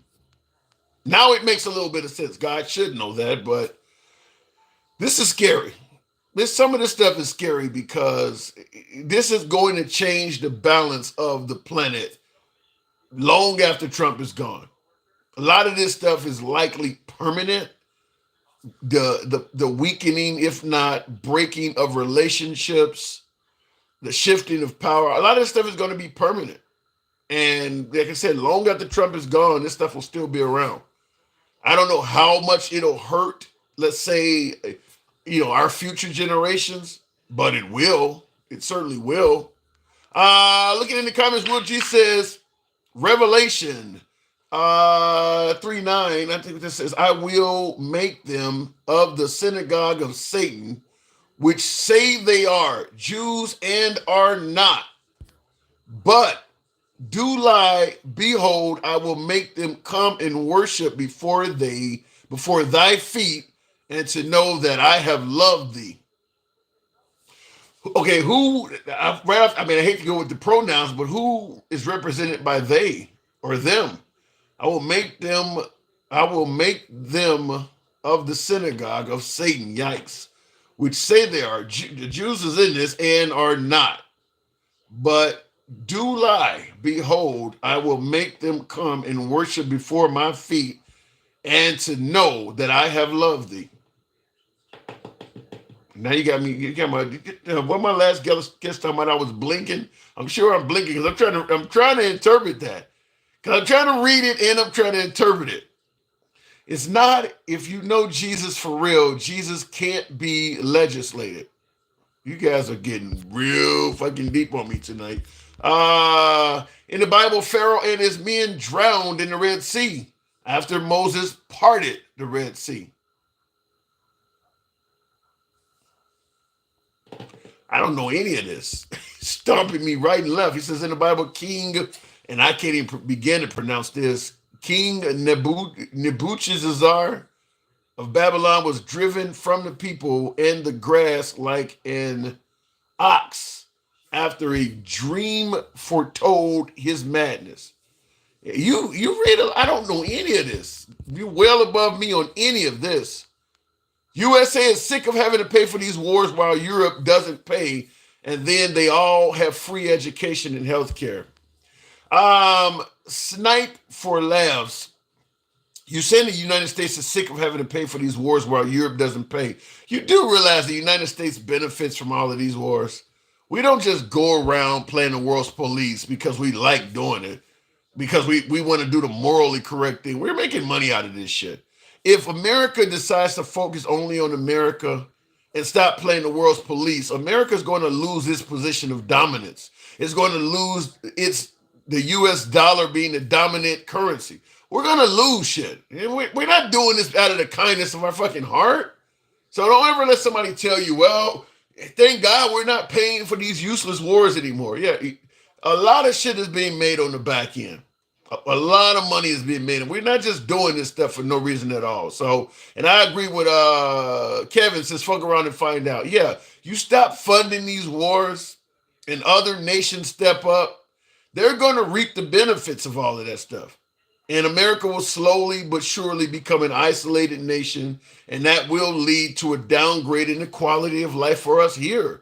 We only live like this because we're exploiting other people, colonizing other lands, and exploiting other resources from other places. You stop doing that, you're going to notice immediately, like the quality of life, the expense of shit is going to go up. And our power on the world stage is going to go down. Everybody's focusing on, we're spending too much money and shit like that. The wealthiest people on the planet, as I mentioned much earlier in the live, impoverished Americans live better than middle-class citizens in most other countries. And yet we're constantly bitching about money. Well, we're wasting too much money. How much fucking rich you trying to get? You do realize there is a phrase called you spin the dice enough, you can crap out. You're living better than virtually anybody else on the planet, and you're constantly bitching about money. At some point, greed can be a downfall. Greed can be a downfall. And I really think that we're kind of on the path to that. We're bitching about sending nations that are considerably poorer than America too much money. I don't want to send you, aid supplies and shit like that anymore.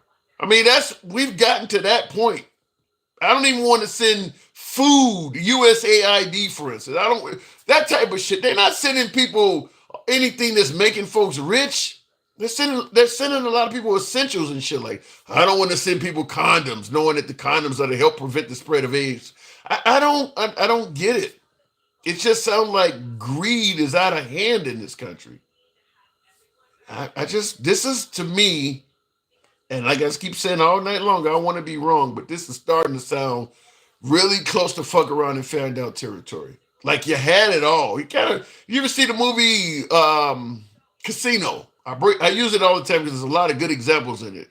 Robert De Niro and Joe Pesci in that early '90s movie Casino, and at the beginning of the movie, I think it's Joe Pesci is narrating and says, "We had it all, but we fucked it up."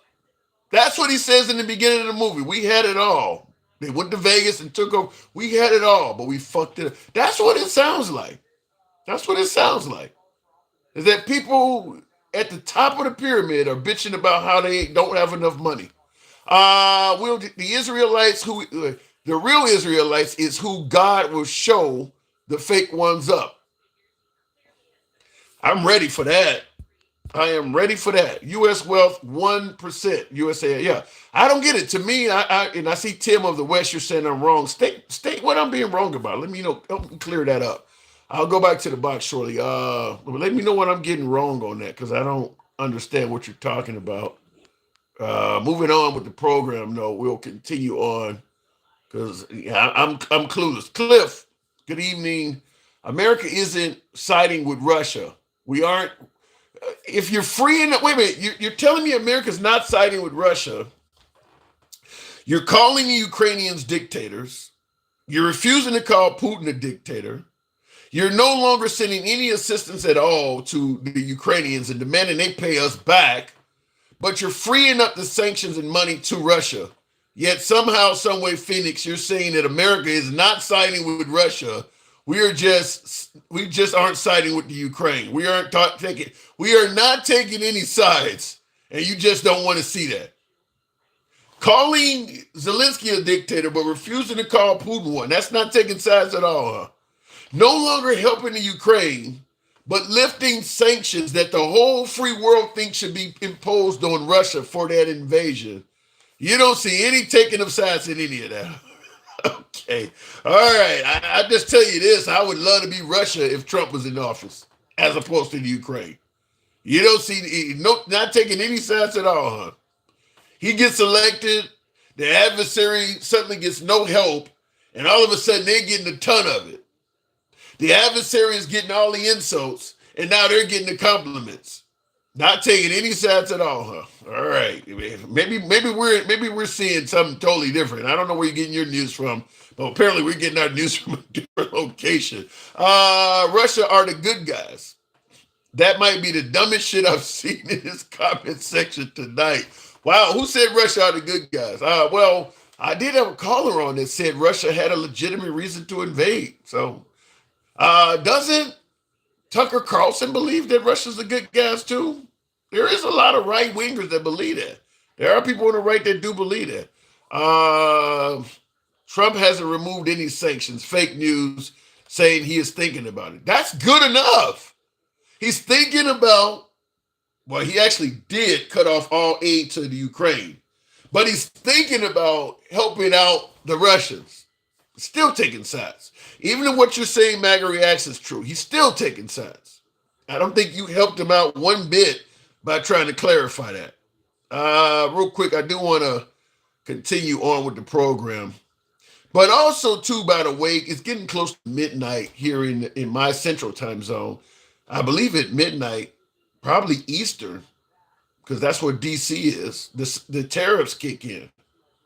25% to Mexico, 25% to Canada, 10% to China, if I'm correct.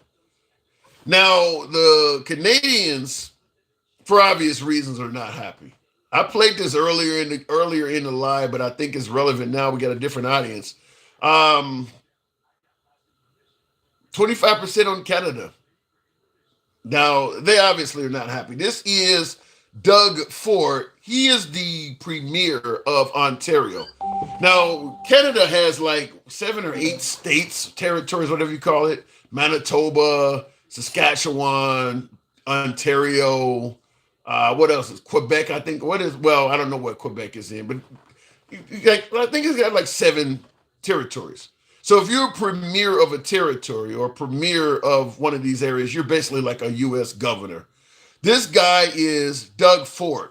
He is the premier of Ontario, so he would be like the governor of that territory over on the East Coast. And here's what he had to say earlier today, now that they're about to be sanctioned under the Trump administration. Are people nervous? Yeah, they're nervous because of President Trump. We have to make sure you have 2 choices here, folks. We roll over as a country and just let them run over us, or we fight like hell, like with nothing. Before I go into his routine, by the way, tap the screen. We're pretty damn close to that 100K. Smash that like button if you're on YouTube, horizontal, YouTube vertical. But tap the screen. Get us on over up that 100K hump. Pretty damn close. The country and just let them run over us, or we fight like hell, like we've never fought before. I'm taking option 2. I'm fighting like hell, and we're going to protect Canada. He's underestimating the Canadian people, the resilience of the Canadian people, and the strength of the Canadian people. I said, number 1, I don't start a tariff war, but we're going to win this tariff war. Right off the hop, I've directed the LCBO, we're the largest purchaser of alcohol in the world, to remove every bit of U.S. alcohol off the shelves. I know my good friend, the governor of Kentucky, he's losing his mind right now. I said, you better talk to your president. Mitch McConnell, senior senator from Kentucky, they're losing their mind. We purchased over $1 billion of alcohol, 3,600 products, 35 states. It's going to hit them. We call them the kitchen table issues. Then we're going to cancel Starlinks right away from Elon Musk. Not that $100 million makes a difference for him, but it's principle. I've directed the procurement of over $30 billion of goods, not to go to the U.S., to make sure we buy Ontario first. And if we can't find it in Ontario and we can't build it in Ontario, we go across the country. I'm asking politely, until I implement it, every retail store, when you go look at the shelf marker that has the price, we need to see a Canadian flag on that price. A lot of people can't pick it up and scan it. So please work with us, or we're going to legislate it. I want to ask you folks this, but I'm going to interrupt this, ask you folks this. Is it unpatriotic? Is it wrong? Are you a traitor if you see yourself during the Trump administration actually rooting for some of these countries? By way of yes or no in the comments.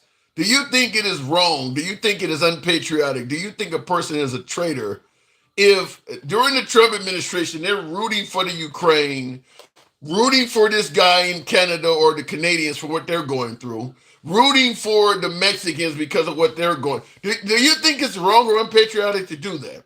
Rooting for Greenland because I've had a caller on here from Greenland. They're concerned because he's talked about taking over Greenland. That Denmark is sending them a few extra ships, even though they admit they can't stop the United States. I haven't had anybody from Canada, from Panama on. The Panamanians down there, they're probably afraid he's going to take the canal. Is it wrong to actually root for some of these countries that are starting to have their entire lives upset by one guy making all these threats in all these different locations? Now, look, at the end of the day, I don't like when folks always say Trump's telling a joke, you're taking them out of context, but I'm going to give MAGA a little bit of credit on this. Some of these has to be jokes. We cannot get involved with all these people at once.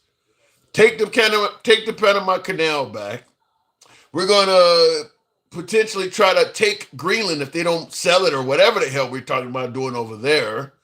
I guess we're completely out of the Russian-Ukraine event, but my guess is that's not going to last for long because if Europe gets in it with Russia, I mean, if Article 5 is called up, then what do? We separate from NATO, I guess, because Trump is not going to, I don't think Article 5 is going to allow Trump to go in against Russia.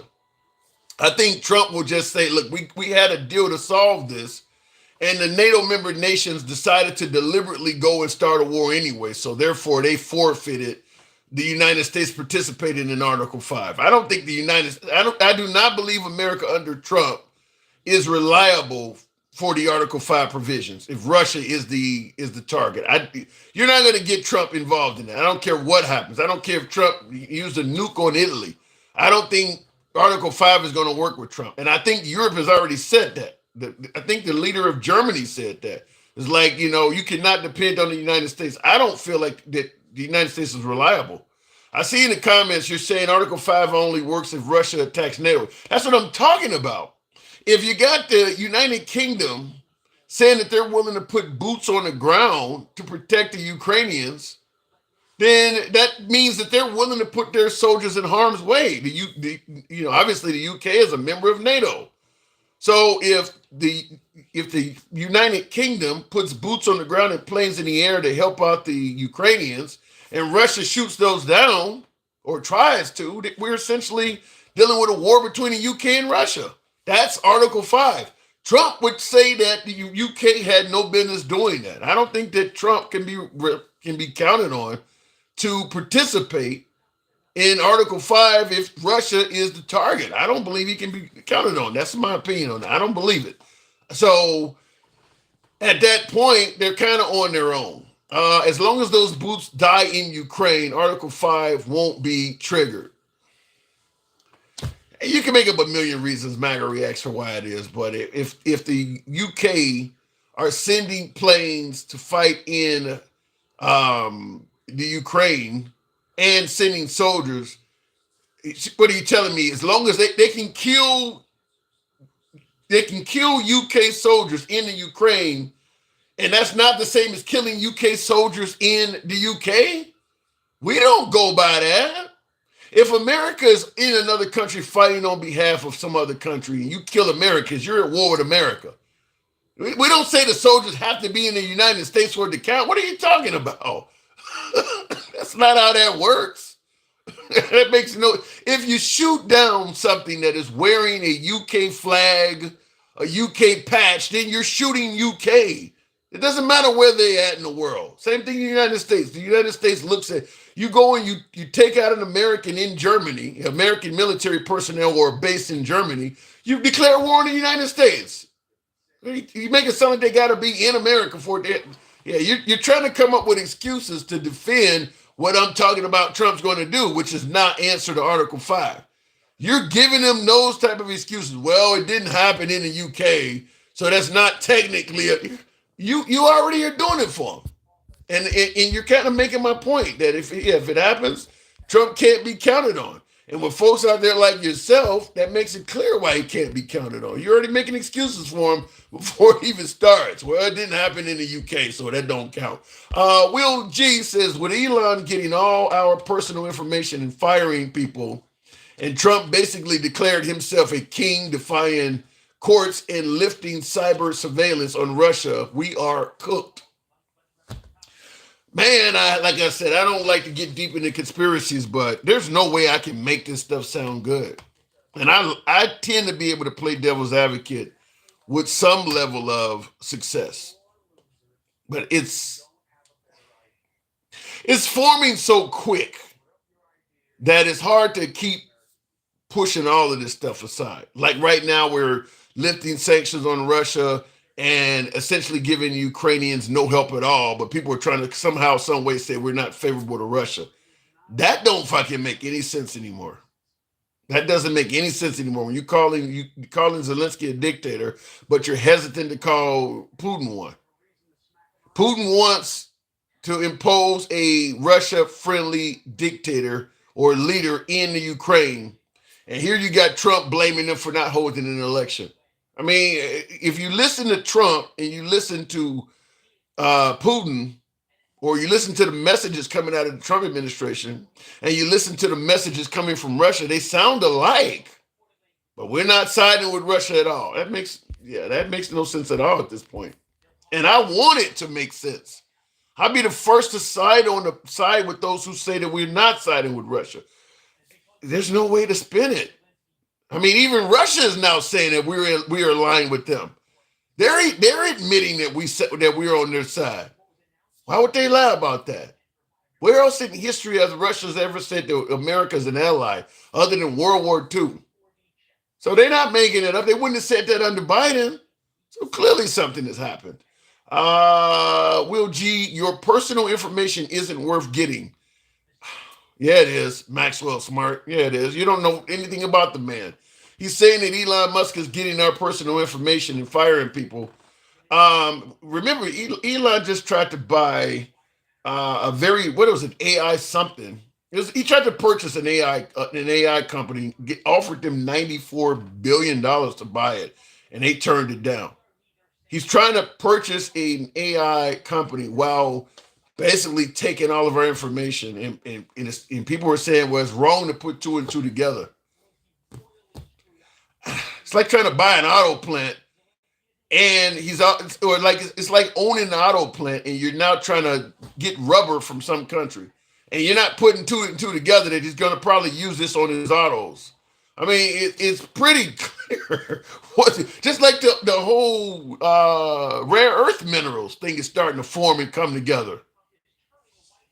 I mean, at some point, how much you got to actually clear the picture up before you can actually pronounce what you're looking at? You ever see a blurry picture? Let's say the picture is of a house. How clear does it have to be before you say, yeah, that is a house? I mean, you can see the outline. It's still blurry. You can see the outline. You can literally see this stuff forming right in front of your face. How clear does it have to be before you say, okay, yeah, that is a house? And that's what it sounds like to me, is that it's getting clearer and clearer, and because people are still pushing back, trying to say we're not on the side of Russia, and that's insane at this point. It's some that have the money but don't rock with Trump and Elon, president. I don't get what you're saying there, but they were in Afghan war because 9/11 was an attack on U.S. MAGA, I don't know who you're responding to on that. Projecting much? Gee, yeah, he is. Yeah, he is projecting a little bit. Therefore, Trump ain't shit. God, must be getting late. None of you are soldiers except our peace deal. None of you are soldiers except our peace deal. Maxwell Smart, it's not a peace deal. It's not. It's a temporary ceasefire at best.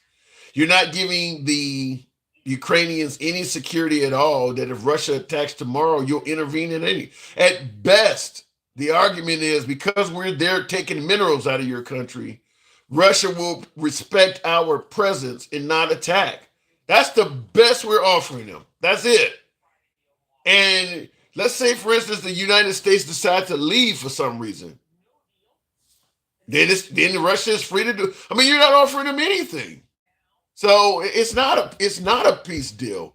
It's a temporary ceasefire at best. There's no promise that if for some reason, if Russia decides to host a ceasefire while they build their country's armaments back up, we'll get them in a year. Trump is promising to do nothing when that year happens. Why would you get involved in that?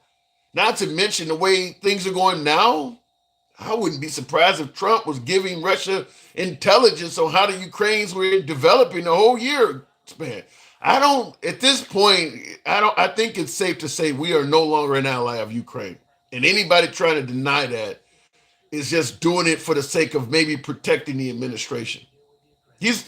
What would he do differently than he is? Let's say, for instance, a president, let's say, okay, Biden was an ally of the Ukraine. That's pretty obvious because he was giving them a ton of money.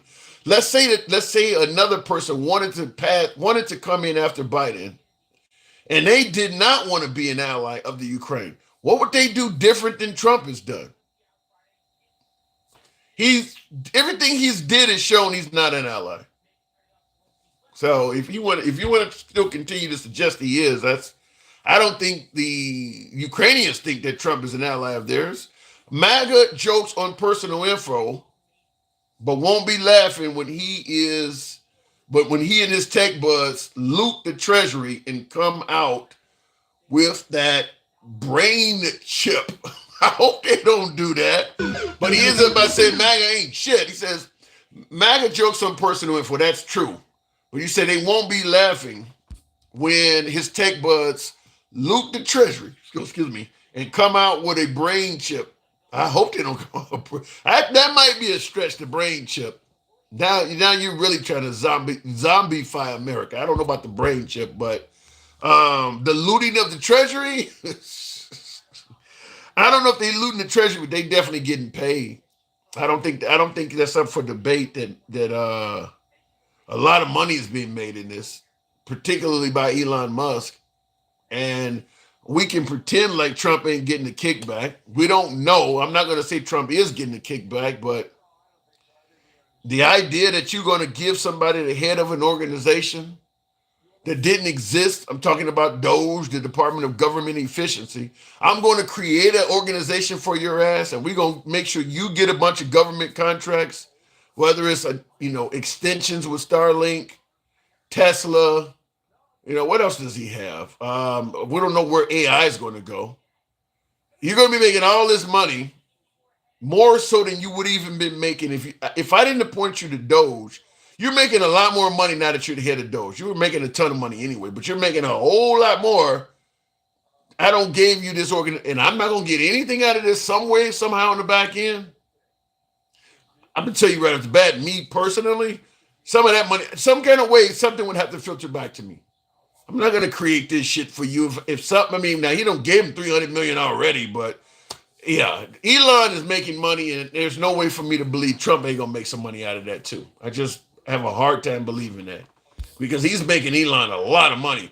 Maxwell Smart says Russia has to accept the deal as well. Russia said we can get half their minerals. I haven't heard that. It takes both countries to make a deal for it to be official. You're saying that Russia said that we can get half of their rare earth minerals? I have not heard it. Why would Russia want to do that? I have not heard it. To me, in regard, I haven't heard that Russia wants to get half of the rare earth minerals. But the issue is, what happens to the Ukraine that is under occupation? Because we're telling Zelensky that we're offering them some kind of great peace deal. If 20% of their country is currently being occupied, that's not a peace deal. That's an act of submission. Is that you got to admit you have now lost some of your country. That's not a peace deal. And that's why I think a lot of folks are not reading into this, right? Because they're saying, well, he's wrong. You should just surrender. No, you holding on to my shit. I'm not going to surrender. We want our sovereignty back. There's a whole lot of Ukrainian citizens that are trapped in that area that's under occupation. That's not a peace deal. And I don't think you guys are looking at it that way. It's just like a peace deal between Israel and Gaza. Yeah, there's no more war, but they're homeless. And Trump is telling them they can't come back. That ain't a great deal. I mean, if we just only focus on the fact that nobody's getting shot and ignore everything else, and by the way, when it comes to the Palestinians, if they do what Trump is talking about, where they have to go live in Jordan or they have to go live in Egypt and they can't come home, which is what Trump said, their whole fucking culture is gone. Within 2 or 3 generations, they're now living in one of these other countries. They don't mixed into that population. They're probably going to be interbreeding with that population, and they're going to become Jordanians, and they're going to become Egyptians. A few generations down the line, Palestinians will cease to exist. I mean, even their language and shit like that may start to fade out. I mean, he's getting rid of a culture by doing that. No different than what happened with us. They brought us to this country as slaves, and we have no ties to whatever culture we came from. We're Americans now. And people tell you that all the time. Quit saying you're black. Quit saying you're African American. You're an American now. Okay, well, where the fuck did it come from? What about that part? Well, you're American now. You've lost all of that. That's what they're doing to them. So I don't know if that's something that the Palestinians should jump up and down and point out how great of a deal that is. Russia is offering half of their minerals to the United States to show good faith in a peace deal. If Ukraine deals, Russia will deal. What about the part of their country that is being seized, that is being occupied? And by the way, the Ukraine is in shambles. Giving half of their rare earth minerals right now, they need to sell some shit, not give away stuff. I mean, I don't see why people think this is such a great deal for the Ukrainians.